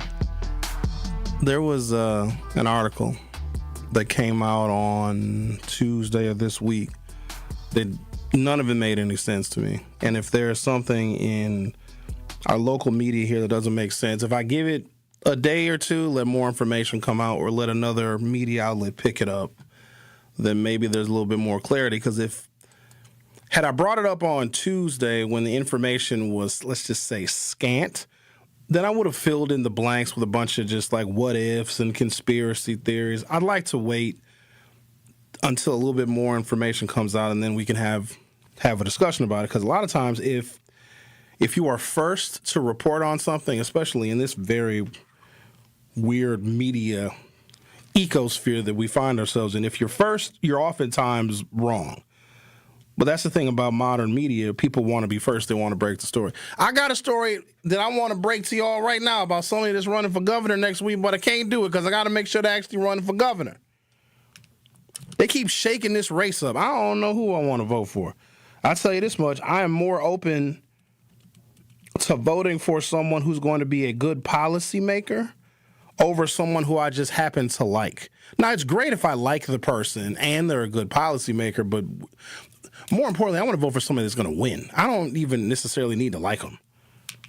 They have to win, because what the Republican Party is allowed to be because of its supporters and its voters is something that is not good for normal, regular, average, everyday people that want to just have a decent life. What the Republican Party is not productive for the vast majority of people in this country. Or what they are trying to create, or what Republicans right now under the leadership of Donald Trump are trying to do, is do more harm than good.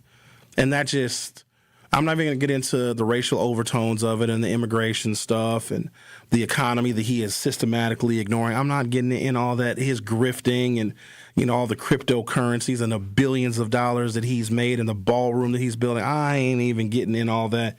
At the heart of it, where you have Republican senators and Republican members of the House and Republican state legislators and governors, they are not creating policies that are productive for the American people. Therefore, I'm just not going to vote for a Republican, right? And I need someone that can beat a Republican that wants to spread more of those policies to the executive branch of the state of Wisconsin. We don't realize it, but Tony Evers has kept us protected from a whole bunch of really, really bad harm. Had Tim Michels gotten elected and they have this current Republican majority in the state Senate and the state assembly, Milwaukee's congressional district would be gone.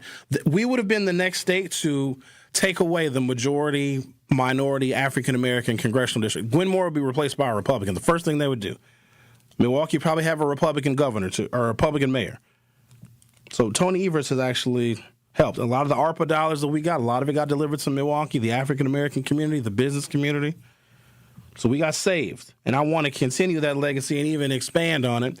And also with our newly redrawn maps here in Wisconsin, I think the Democrats have an opportunity to get a majority in one, if not both, of our legislative chambers. Imagine that.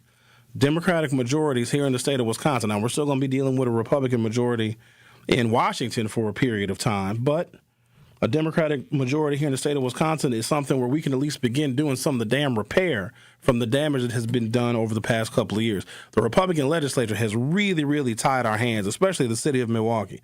We cannot realize our full potential because they are keeping our resources limited. The shared revenue that we need to have here in the city of Milwaukee, we're only getting a fraction of it. And they made us raise our damn taxes. They didn't have to make us raise our damn taxes. They know that if Milwaukee consumers spend less money on buying things, then the overall economy in the state is going to be depressed. It's so stupid. And now with the Republicans are going to say, ooh, look, the Democrats raised your taxes. Yeah, you nincompoops, because we had to. They'll withhold money from Milwaukee, which is our money. And when I say it's our money, you go to work, right? Some of y'all got jobs. Some of you all pay state income taxes. Some of you buy things and you pay sales taxes. Think about how many people in the city of Milwaukee or Milwaukee County, how many more people live here, work here, pay property taxes here. How many more people just come here and buy stuff. So the sales tax revenue, more of it is generated here. Income tax revenue, more people live here, more people work here, more income tax revenue is generated here. All that money goes to Madison. Now the other counties, they send their money to Madison too, but don't nobody care who works in Washura County. Don't but 7 people live there. Pepin County, St. Croix County, don't matter. Milwaukee is like 20 or 30 smaller counties worth of economy. You understand it? And we're a very expensive city. We have more streets. We have more snow to plow. We got more garbage to pick up. We just need more of everything. We got more schools, you understand? So when we create all this revenue, we need a larger share of it back. And we don't mind giving to little poor, broke, little toothless, welfare, little red Republican non-population. Nobody wants to live their counties. We'll feed y'all. Knowing damn well you couldn't exist without Milwaukee's economic vitality. So what do? They want to punish Milwaukee. So sickening to me. And they're doing it on purpose. Like, they know exactly what they're doing. And then they require us to make tough financial decisions. Like these damn referendums. I'm so sick of a referendum. I don't even care what the next referendum is. No. Sherwin, can we come on your show and talk about the referendum? No. But Sherwin, we got to have a referendum for the... Shut up. No. I'm referendum out. I don't even want to read another referendum. According to Wisconsin State Statute 3-2-subsection-5, voting yes on the proposal proposes to do the things that read organizes proposal section 386852 from the 1962 Wisconsin legislature. Do you vote yes or no on the proposal? No, I don't know. Blank. Anyways. Can't break the news about who might be running for governor because, I was sworn to secrecy. But I want to vote for somebody that's going to win because at the end of the day, the Republicans are not creating policy that are even helping Republicans, okay? So I read this story, which is totally unrelated to the screed I just went on. But this thing didn't make any sense when I read it. And there was a follow-up article on it today, and I want to get an assessment from you all about what you think the situation is. So here's the original story from Megan Lee, who's a reporter for TMJ4. Side note, local media here is so disappointing. It's so disappointing. The Journal-Sentinel has been a disappointment for a very long time. But I still give credit to the people because they actually have journalists that go out and find the stories. The problem is their cultural relevance, the cultural relevance of the stories they find are just not. The African-American community are some of the most media-savvy people out there. And catering to us will improve your bottom line. But there are some people that, here's one thing that I can't see past it. Some white people are so racist that they would rather go broke and lose money than to deem somebody black credible in business. So if a white person is in business doing God knows what, but they're failing miserably and they're losing money hand over fist, but if African Americans who are new and untapped in emerging markets, if black people know how they can become more profitable by us telling them how to better market to us, they won't do it. They would rather bask in it's just, I've never seen anything like it. It's just like that. That's so self-defeating. Like you're making yourself go extinct because of your ignorance. But here's the thing. That's the story the white folks want to die on. They ain't going to work with black folks or listen to black folks or deem us credible. And they'll lose money to stay ignorant. That's somebody I can't mess with now. It's one or the other. You can't be ignorant and broke. You're going to have to pick now because that's a rough life. But here's the story. From Milwaukee, a 4-year-old boy was found safe on Wednesday after being missing for hours in Milwaukee, with police investigating the incident as an abduction, allegedly carried out by his 12-year-old sister. Does that make any sense to y'all? How a 4-year-old, which is, when you're 4, what is that? You're not even in kindergarten yet. Basically a toddler, was abducted by a 6th grader. 4-year-old boy was found safe on Wednesday after being missing for hours in Milwaukee, with police investigating the incident as an abduction allegedly carried out by his 12-year-old sister. Article goes on to say, we are not naming the children involved as they have been found. Milwaukee Police Department confirms the 12-year-old was arrested in connection to this. All right. A missing child alert was issued on Wednesday morning after the siblings disappeared from their home near 5th and Locust Tuesday night. Both children were found in Milwaukee, though specific details about how and where they were located remain unclear. So we come to find out that were found about 40 blocks to the west, somewhere near either 48th and Locust or 48th and Hadley. That's where they were found. And I'm looking at a picture of the little 4-year-old little boy. Little cute little boy. Got a little backpack on, got a little Jordans on. Dante Phillips, who lives with the children's guardian, weird, kind of suspect. Okay, who are you, Dante Phillips, and why are you living with the children's guardian? Where the mom and where the daddy at? Let's continue on. Remember, this is the original story that came out on, must be Wednesday, that I didn't share with you all because none of it makes any sense. There's a follow-up that appeared in a different local media outlet today that I'm going to share with you in a second. Dante Phillips, who lives with the children's guardian, said he was confronted by the 12-year-old girl when she took her brother from their home. Quote, I was ambushed by a 12-year-old. As crazy as it sounds, that's what happened, Phillips said. Phillips said the girl was armed during the incident. Okay. So apparently a grown man who lives with the children's guardian was confronted by a 12-year-old girl who abducted her 4-year-old brother. Phillips said the girl was armed during the incident. And so as I'm reading that, I was like, armed could be anything. Armed is any kind of weapon. Armed don't necessarily mean a firearm. Armed could mean, I don't know, a Barbie doll box. A rolling pin. But then I continue reading and it says, quote, I had a gun pulled on me. I really couldn't do nothing, Phillips said. She had already grabbed her brother, was finna exit the house when I jumped up and said something. That's when she brandished the weapon. The search lasted for hours in below freezing temperatures and snow conditions. The children's guardian, who asked not to be identified for safety reasons, like was the guardian afraid of being shot by the 12-year-old? The children's guardian, who asked not to be identified for safety reasons, expressed concern for the 4-year-old's welfare during the ordeal. Quote, my 4-year-old is outside with no shoes and socks on his feet. I was just wishing that he was safe and someplace warm, the guardian said. We don't even know who this damn guardian is. Don't know if it's another family member, foster parent. We don't know. The guardian said she has custody of both children for years and has been trying to help her niece. Now, who is the niece? Is the niece the 12-year-old or is the niece the mama of the kids?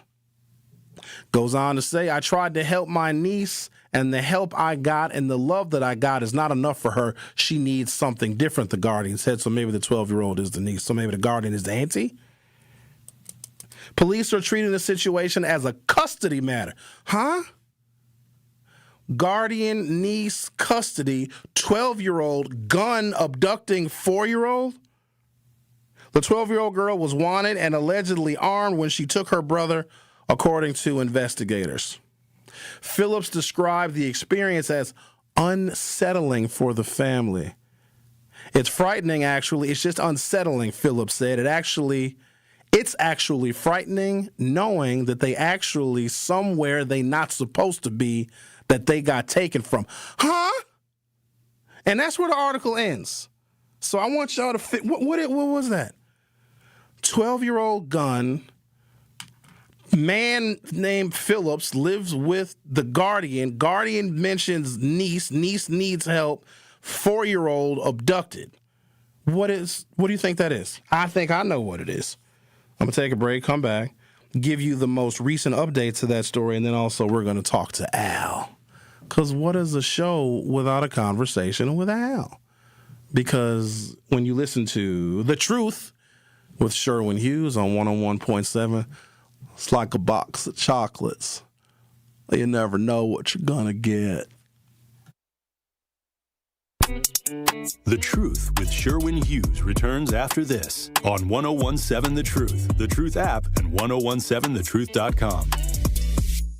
This season, the Bucks are going for it all. A game winner for the Greek Freak. Go inside the team's pursuit of a championship on Locked In, the new season of the Behind the Bucks podcast, narrated by Bucks legend Marcus Johnson. Hear from the team stars on why they think they can make history. It's all on Behind the Bucks on the Bucks Plus audio network. Behind the Bucks is presented by Gallagher, your trusted insurance broker, and HR and benefits consultant. Available now on bucks.com/plus, the Bucks app, the new ESPN Wisconsin app, and wherever you get podcasts. Ho, ho, ho, my back. Santa? Ho, ho, ho, Gina Della from Pella. You've been a good girl this year. Is that why you're in here building new windows? Yes. Next year, how about just asking for a Pella gift card? My elves are used to designing windows from other places where they're all pretty much the same. But Pella? Ho, ho, ho, so many customizations and designs. My elves aren't qualified, so Santa has to put in some overtime. Ho, Let me make a call. BRB.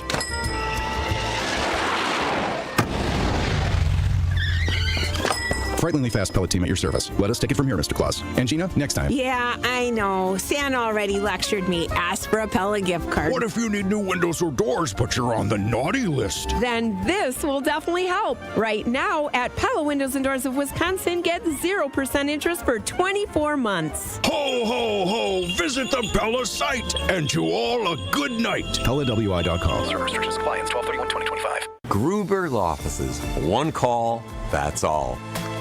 It's not just a slogan, but the way of life at Gruber Law Offices. If you've been injured, call our team today. We've represented tens of thousands of injured Wisconsinites for more than 30 years. Trust Wisconsin's own Gruber Law Offices, proud partner of your Milwaukee Bucks. One call, that's all.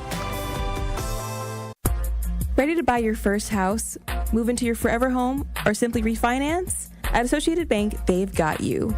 With the right lending plan and guidance, you can achieve your dreams. Your financial goals are much closer than you think, and Associated Bank is excited to help you reach them. Learn more at associatedbank.com/lending or ask a banker for details. Subject to credit approval. Member FDIC. Equal housing lender.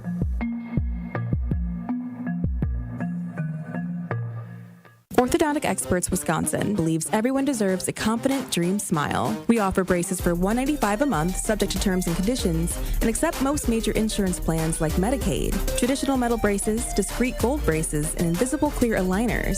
Orthodontic Experts creates personalized treatment for the whole family. With clinics in Beloit, Hills Corners, Madison, Menominee Falls, and Mount Pleasant, there's no reason to wait on your smile transformation. Call Orthodontic Experts today for your no-cost consultation. 855-720-2470. You are listening to The Truth with Sherwin Hughes on 1017 The Truth, The Truth app, and 1017thetruth.com.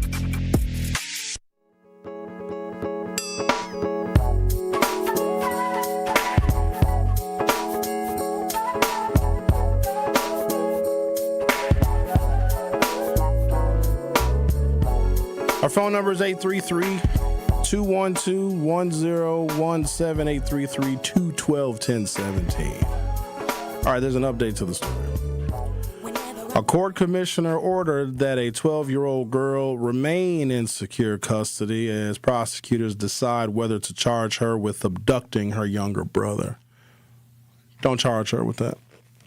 Don't even charge her for having a firearm. Can we stop charging children as adults permanently? I'm talking even 17-year-olds a day away from the 18th birthday. That is inhumane. A nation that does not have an understanding and a sympathy for children is a nation that will collapse on itself. So that is, I'm putting that out there as, first of all, a point of personal privilege, but also just a higher level of morality I think we all should ascribe to. A court commissioner ordered that the 12-year-old girl remain in secure custody as prosecutors decide whether to charge her with abducting her younger brother. Investigators are looking into allegations of abuse and whether the girl was trying to protect her little brother. Bingo. Both of them children was probably getting abused. And if that 12-year-old found a firearm and turned it on the person who identified themselves in the article as Phillips and said, "Don't you try to stop me, we are leaving," then we need to look at that for what it is. And I would look at the guardian and the other person, Phillips, named in the article, as what they may have done for a 12-year-old to need to get a firearm to protect their 4-year-old. Don't you charge that child, but you remove them from that home. Now, here's the problem. I don't know where they're going to go because there is a surplus of black children in foster care. But we are not going to have a situation where a 12-year-old's got to play mama and daddy and protect the 4-year-old. And if that is indeed what the case is, I think that really is a situation of abuse. Then you don't charge that child. You put both of those children in a place where they will be cared for and loved. Let's talk to Al. Al, you're on 1017 The Truth. How are you? Happy Friday, Al. And happy Friday to all y'all. Hope y'all put all that liquor in the freezer when y'all take it out tonight. Now, I know you're talking about racism. See, here's the thing with racism. You can't win by playing dirty. And some of them was raised with an animal mindset. So when we look at the new white minority, we have to remember Beth got that meth. Jane got that cocaine, and she will never be questioned if she got on a sundress. Les got that angel dust, and Jack is going to be pushing that crack. Okay, so of course they're going to continue to be a minority. And let's not talk about that Christopher Columbus stuff with the dogs and the mules. And I know you said you wouldn't want a mule, but if you had a mule, you would probably have to put a chastity belt on it. And Lord forbid if you had a sheep, because if you had that, they'll probably try to F it, because, sheep are made like women down there. That's what them farmers used to do in the small rural towns. Just like when them small rural towns, they send their white daughters up here, but they put them on that, that IUD up in there, because they don't want them bringing home them black babies. But a lot of times them IUDs hurt them black men penises. And the other thing that they never tell you is a lot of them, when they slid across that ocean, all of them didn't come over here pre-adult like they knew everything. Some of them was dumb as hell. They couldn't read. They couldn't write. Some of them barely could speak a lick of English, especially if their father was working in the coal mines. But see, what happened is these races have lost gratitude. Because, see, they didn't have to struggle. So, of course, they got their ass on the back of that ashy neck, that dirty neck that turns dark brown. And let's not talk about some of their daughters who are always running to the truck stop where Land Lizard Larry. That's why they always find her in the back of the semi-truck. And she's coming home with that little, the little heart to top on with the blue eyeshadow and the red lipstick with all them children. So they have a lot of issues. But they wouldn't have these issues if they would just do right. All they had to do was just do right, but they want to be the only one. And that's why they're going to continue to get effed in the mouth. And there's all the crazy stuff they doing, all the coking and doping and the raping and stuff. Y'all days is already numbered. So I say just pucker up. But don't get mad at us. Because, see, we ain't trying to compete with you. We just want to be left alone. But, see, some of y'all was raised to be jealous. And as I said before, they come from the low end of the trailer. I'm not going to say the trailer park because I don't want to generalize. Y'all just come from the low end of the trailer. So I want y'all to have yourself a good day. And yes, some of y'all play Russian roulette too with your lives too, but y'all don't tell y'all wife that. That's why she's still pulling them condoms out your ass. And she knows she just don't want to leave you. Because see, if she leave you, she'll take a loss. She'd rather make you suffer till the end of your death. But while you're doing that, she's messing with that dude you don't even know about. Bow-legged, size 12, drive a Cadillac with a whole lot of girth. And you can't reach that far anyway. Have a great weekend. Bye-bye.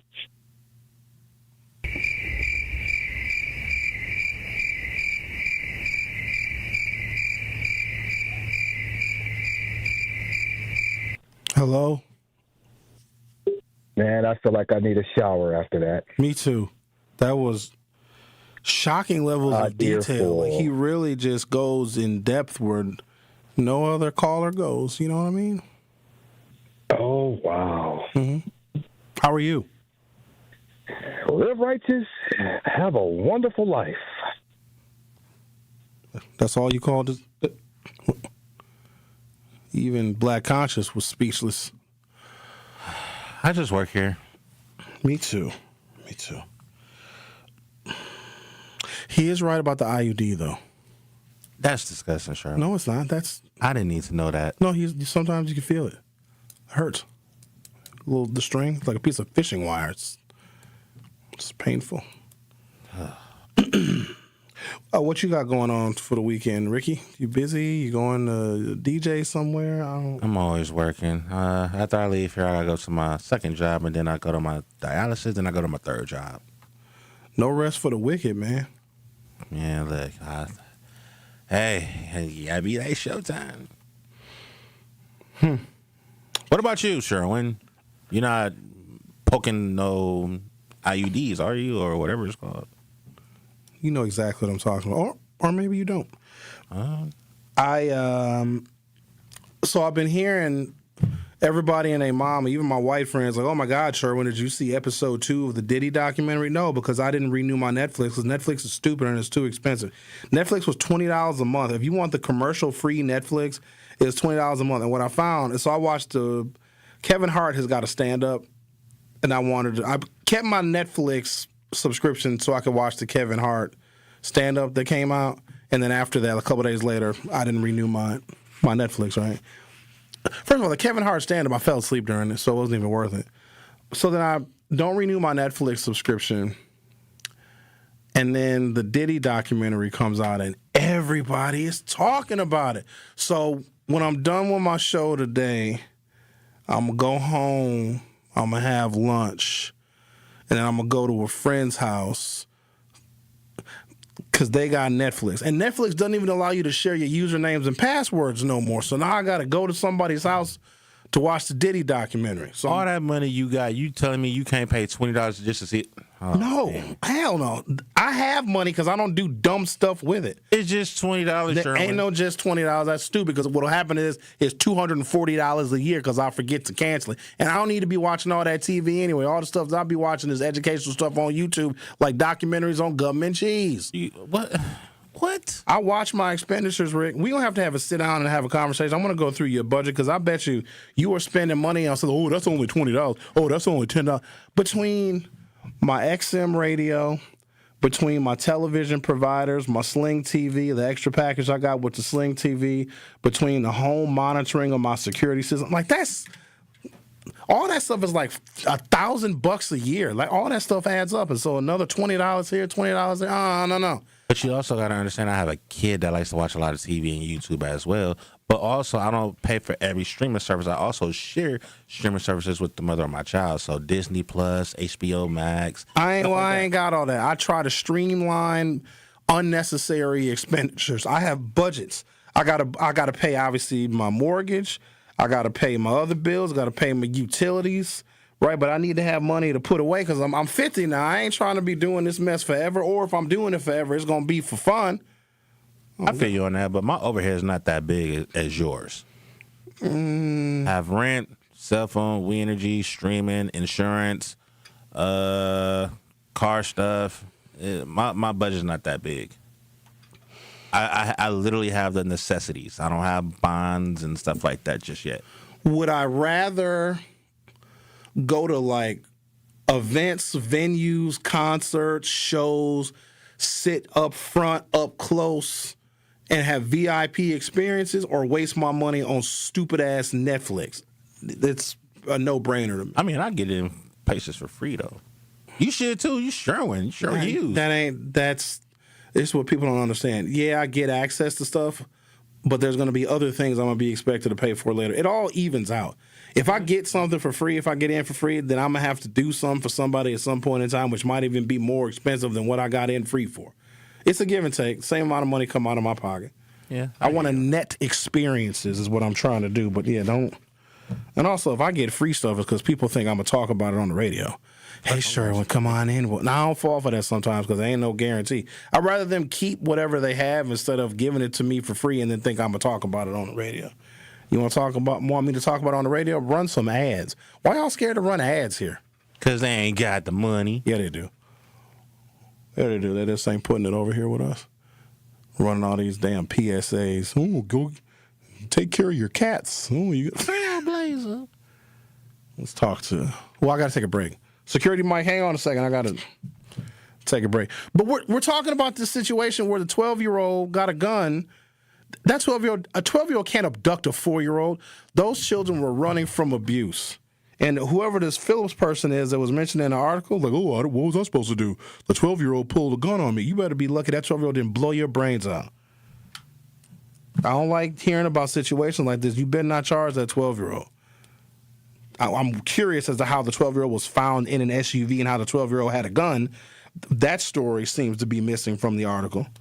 But if children are escaping abuse and if they have to grab one of their siblings to go somewhere else because they're going somewhere that is safer, well, then we need to look at the adults now.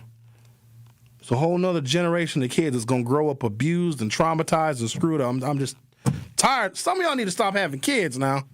Seriously. I don't know how we going to make that happen. Some of y'all need to be celibate.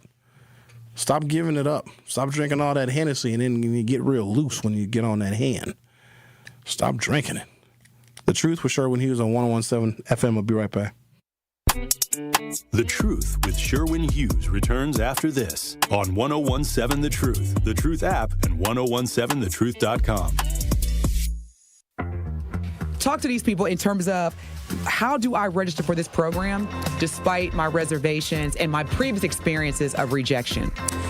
Yes, I tell anybody and everybody that you can buy a house. It may take somebody longer than the other person, depending on what your circumstances is with your credit and income and affordability, but you can purchase a house. The first step would be is to register for our program. You can come to our office, 7830 West Burleigh Street, or you can give us a call at 414-461-6330, or just go onto our website, hri-wi.org. Register for the first-time home buyer education workshop. That's going to be your first step to home ownership. During that class, you're going to learn everything that you need to know from A to Z, how to get approved for a house, how to look for a house and put an accepted offer, and how to close on a home. This is your Versity Blood Center of Wisconsin Community Impact Moment on 1017 The Truth. And what are some of the ways that you're inspiring people? Because, one of the biggest opportunities, in particular in the African-American community, is access, exposure, and awareness. For Versity Blood Center of Wisconsin, we've been here 76 years. Wow. And our mantra is saving the lives you love. So if someone you love needs a blood transfusion and they're in any hospital in Southeast Wisconsin here, that blood's coming from us. And so we're trying to make sure that we're communicating that, because I think folks maybe don't understand that blood can't be manufactured. And summers are always tough because schools are out and we collect about 20 to 25% of our blood from schools. Mm-hmm. So it's always a day-to-day struggle. We say that the blood that's on the shelves is the blood that saves lives. And a lot of times people are compelled to donate when something bad happens. And our mission and our job is to educate folks so that we can get ahead of the curve and keep 3 days of inventory on the shelves. Mm-hmm. So we're in a decent spot right now, but we're on the streets every day trying to inspire people to join our mission. One of our big projects that we're proud of is Versity on King, which is part of the Thrive On collaboration in the Gimbel Schuster building on Martin Luther King Drive. And next year, we're going to open a destination center there. It'll be a blood donation center, but it'll be more than that, because we've realized that we can't be transactional with our relationships in the Black community. We need to do things that are intentional and that show that we're there to stay. But the reason that we're there is because not enough people that look like us donate. And so for disorders like sickle cell disease that disproportionately affect us, the race can matter.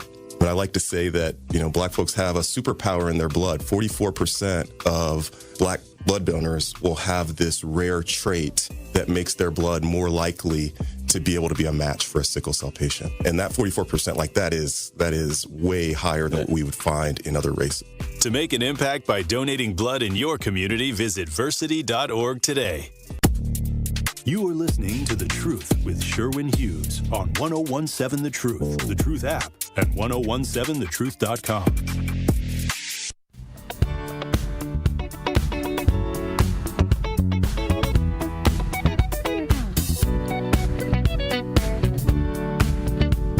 Eight 833-212-1017. Let's talk to Security Mike. You're on 1017 The Truth. How are you? Security Mike, going one time, going two times. Security Mike, I hear you wrestling. Yeah, man. Hello? Yeah, man. You called me, Andrew. Yeah.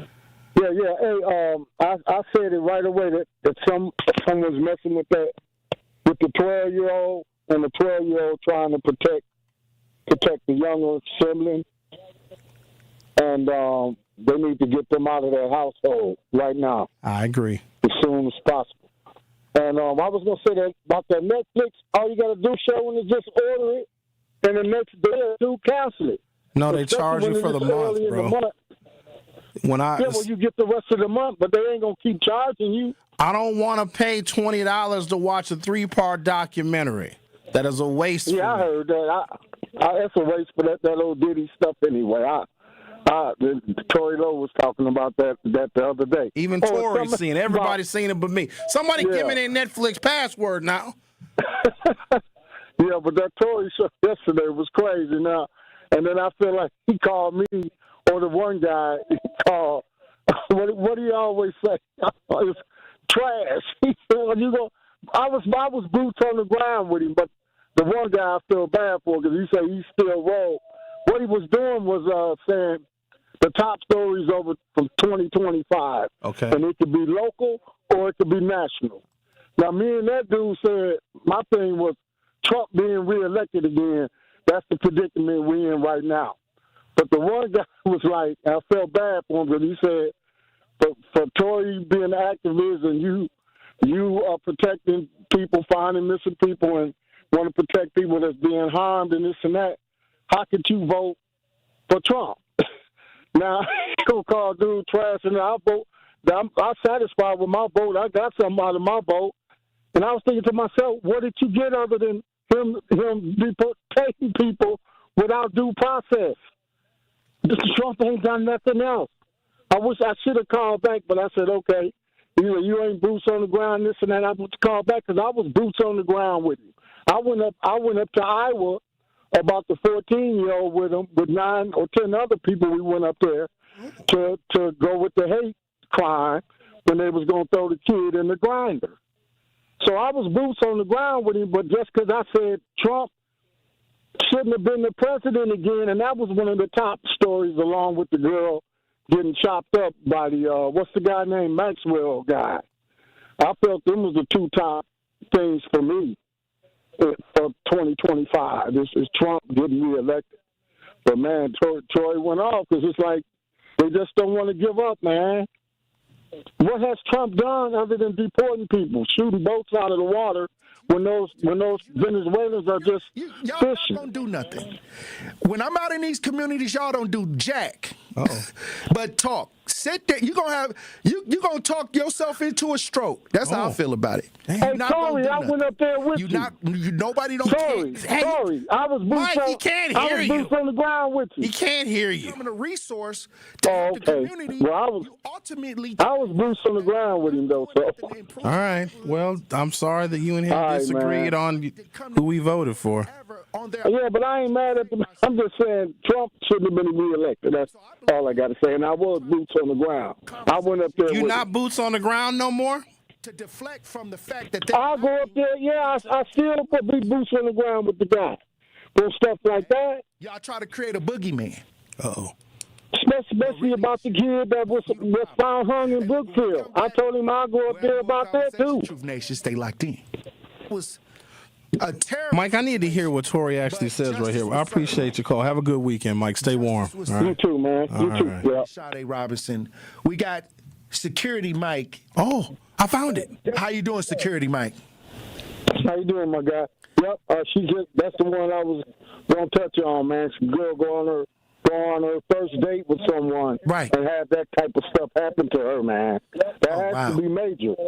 And then I had another one, but I guess that was the one I was gonna mainly talk about. And then Trump making it back to the office. Yeah, that was wild. That's the predicament we living in. That was wild. Yeah, they tried to kill that man. Tried to throw him in jail and kill that man. I thought I seen somebody say something in the chat.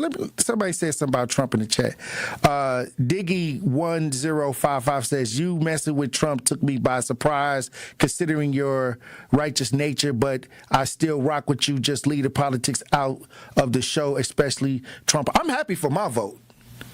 I don't feel no kind of way. I got what I wanted out of my vote. I feel the same way about what y'all voted for, you know what I mean? But that ain't what I do. Like, I'm an advocate, and I got a right to vote and do whatever I feel like doing. Even if I don't or do, it doesn't matter. I'll do what I feel like doing. He's got a point. So obviously, I feel like voting for Donald J. Trump. I felt like it and I voted for him. Wow. And if you got a problem with that, I could care less because I probably got a problem with your vote too. Ooh. So, but that ain't what we going to get tied up with.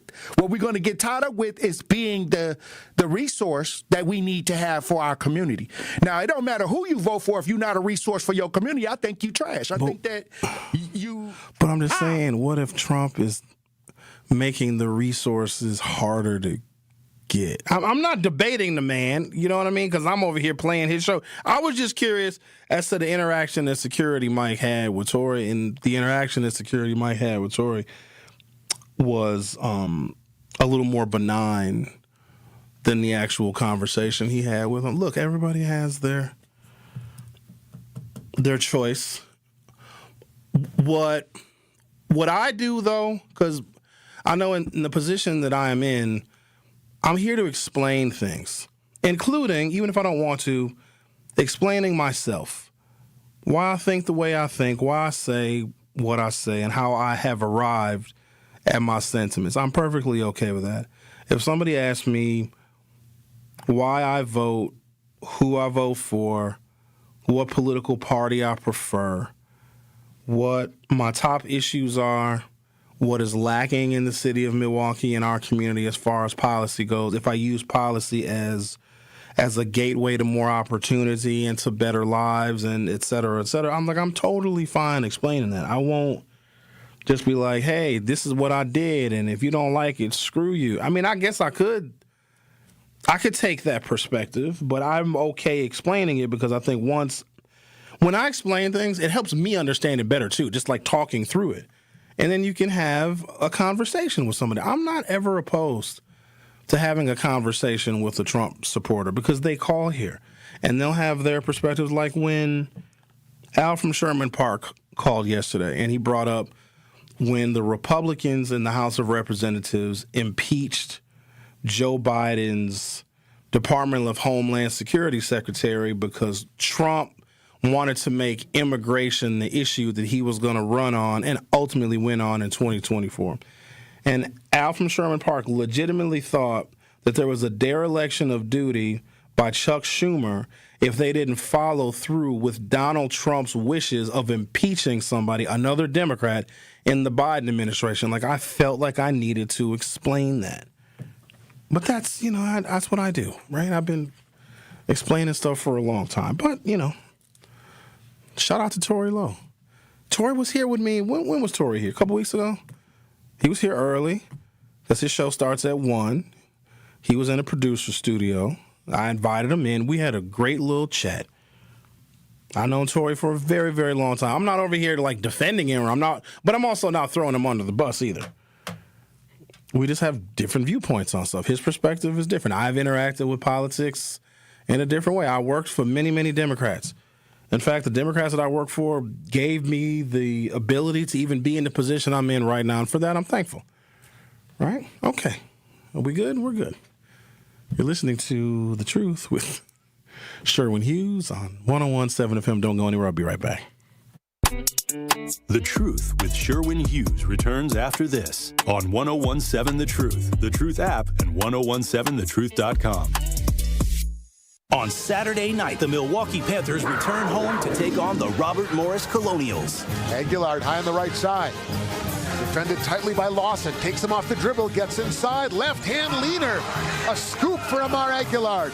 Dixon across the timeline with 2. Dixon left of the lane corner. Hubbard 3 at the gun. It is pure. It is pure. Scott Warris has the coverage Saturday starting at 6:30 p.m. on 101.7 The Truth and the Milwaukee Panthers Sports Network from Learfield. Tip-off happens at 7 o'clock. This is Sherwin Hughes from 101.7 The Truth for Axe Housing. Are you tired of paying a landlord rent when you should be paying yourself? Do you want to leave a financial legacy, or would you like to have a stable place to call home? Well, it's time for you to start on the path to owning your own home instead of renting. You can work with an Axe Housing coach, and they will teach you how home ownership can be a reality. Axe Housing has helped over 4,000 families in our neighborhoods. Many times your mortgage will be a lot less than what you're paying for rent. As an average Axe family who has been helped pays around $900 per month. No matter what barriers you think you're facing, Axe Housing coaches can assist you right now. An Axe Housing coach will help you create and stick to a plan and a budget and get you ready for home ownership. If you're not dreaming of home ownership by now, you certainly should be. Let's make it a reality with Axe Housing. Get started on a virtual orientation by clicking on axhousing.org. That is ACTS housing.org. Don't let where you are financially right now get in the way of your very bright future of becoming a homeowner. Axe coaches are here to help. Your benefits, competitive. And you built a culture so healthy, it's practically kombucha. Also, you can recruit the best. Building the strong workforce your company needs? That's worth working for. And here is how you get there. Here at MATC, where skills get built, best practices get hands-on practice, and industry-led programs equip candidates for their first day. Going up. By graduation day. Here's to turning real up-and-comers into your next hires. Here's how you get there. Here at MATC. Ready to buy your first house, move into your forever home, or simply refinance? At Associated Bank, they've got you. With the right lending plan and guidance, you can achieve your dreams. Your financial goals are closer than you think, and Associated Bank is excited to help you reach them. To learn more about how you can take your first steps in buying your forever home, visit associatedbank.com/lending. That's associatedbank.com/lending. Or ask a banker for details. Subject to credit approval. Member FDIC, Equal Housing Lender. You make time for everyone else. Family, work, everything in between. Now it's time to take care of you. If you're 45 to 64 and don't have insurance or your plan doesn't cover screenings, you may qualify for free mammograms and Pap tests through the City of Milwaukee Health Department's Breast and Cervical Cancer Awareness Program. Call 414-286-2133 to see if you're eligible. Real self-care starts with your health, and early detection saves lives. Funded by Wisconsin Well Woman. Learn more at milwaukee.gov/wellwoman. You are listening to The Truth with Sherwin Hughes on 1017 The Truth, The Truth app, and 1017thetruth.com.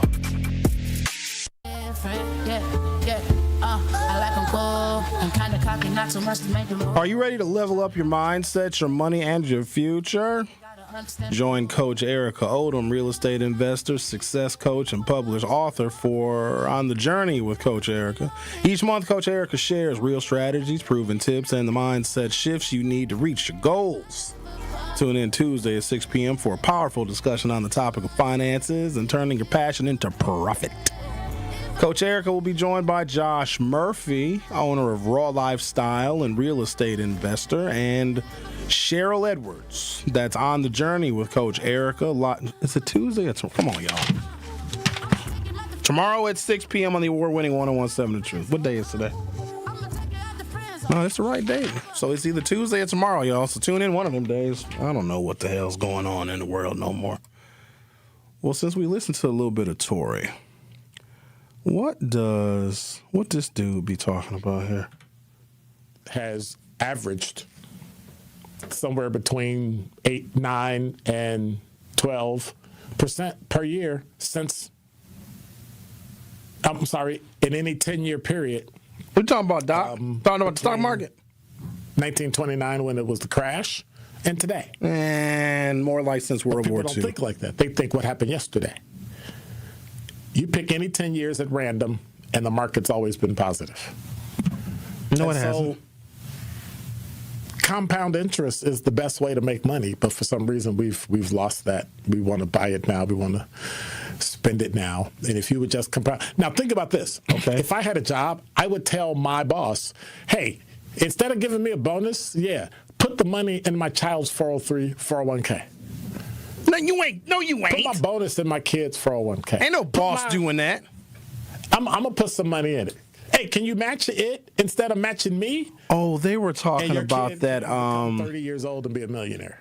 Michael Dell, the owner of Dell Computers, some billionaire dude, was putting up like a few $1 billion to give people these little savings accounts or something. If I'm going to give money away, I'm going to give it away so I know in the future I'm going to have 3 times that, because the same money that you gave away, when it grows, you get to tax it. And it's like people forget about that. I heard a huge fight today. You did? On one of the business channels about that. Oh, word? It's socialized medicine. Okay, not everything socialized is bad. All right. The company I work for, a lot of the people at the top that are making the call. This is the most I've listened to Dr. Ken in a while. To find out exactly what's going on. All right, that's enough of that. Who else should we listen to? Let me see. What is this here? Who is this fella?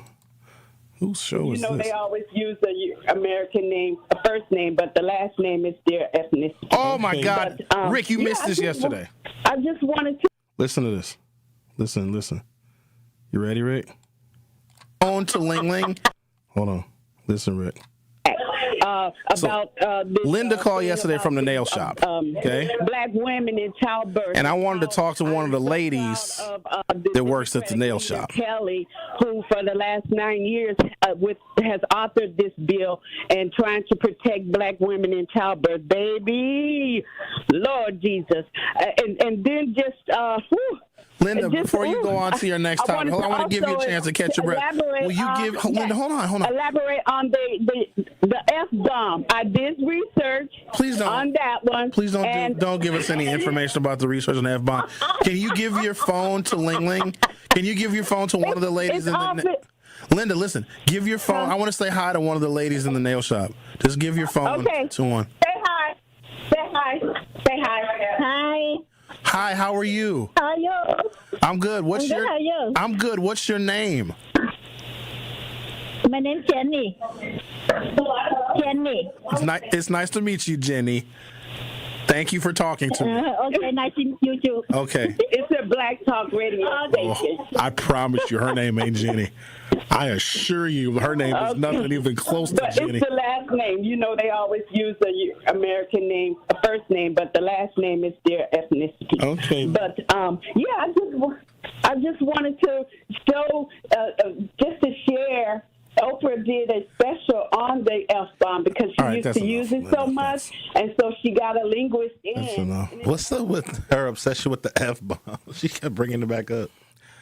So this radio show, which it's kind of hard to describe to people that are like, if you're a talk radio person, this show makes no sense to you. And if you're not familiar with how I've cultivated a new form of talk radio, my form of Black Talk Radio, because white talk radio is awful. Nobody listens to it. It's going away. They don't know how to make it profitable anymore, and I don't want to mimic it. In fact, what they do, I do the opposite, and I become much more successful. That's a conversation for another day. But we also have a place where people can just share their ADHD thoughts about anything, because we can make anything interesting. Anything is a topic, because we have so few mediums like this where we can just be open and be free. And I don't regiment people. I don't want people to have to, we're just on this topic for the next 2 minutes, and then this is the only thing you can talk about. A lot of folks don't understand that. This is my art. This is a creative pursuit. And if you don't see talk radio and the art of conversation and communication and learning, if you don't see it as an art, then what I say and how I do it is not going to make sense to you, especially if you have an old school 20th century mindset when it comes to radio. African Americans are the newest, most explosive, burgeoning consumer market that responds to media better and more than anybody else. And people they can't understand it. But I understand it. And so I am working in that vein how I communicate to people. Also, it's a safe space. It sure is. Say whatever you want to. Within reason. But we are a very diverse people. That is why it makes no sense to me if you just hear from people on a particular topic. Because a lot of times we're going to agree on the topic. No, I want to hear what you guys have to say about stuff. Maybe it's on the topic, maybe it's off the topic. Bring your sentiments, because everybody has a different angle, a different perspective. They call with different ideas. And what that does is it showcases the diversity of who we are as people. We don't always think the same. But if I keep the segments all boring and all regimented, who in the hell wants to listen to that? You know how hard it is to keep people's attention? And I pride myself that I can keep people's attention for 3 hours better than anybody else can. And it ain't easy. Well, sometimes I can't even keep my own attention. But I make talk radio for people that don't listen to, and have wrote off talk radio. That's what I do. And it sounds foreign to people, and they're trying to tell me, Sherwin, you can't do that. And you can't. Whatever. What time is it? You're the reason I'm into talk radio, though. Oh, you're welcome. I wasn't listening to talk radio until I started working at WNOV. It really is beautiful. And the way that we can have these conversations with people, and I've said stuff, I can't even imagine all the stuff I've said over the years, most of which I don't even remember. But people will find me, or I'll run into them in public. This is the best thing about this job. Sherwin, you said something to me in 2013 at 10 o'clock, and it changed my life. It changed my perspective. Or, Sherwin, I was listening to you talk about being a homeowner and Axe Housing. I am now a homeowner now. Now I've got a house that I live in with my children. I'm building equity every day. Like that is why I do it. Thank you for listening, and thank you for making this the best job in the world. Have a good weekend. I'll see you next time.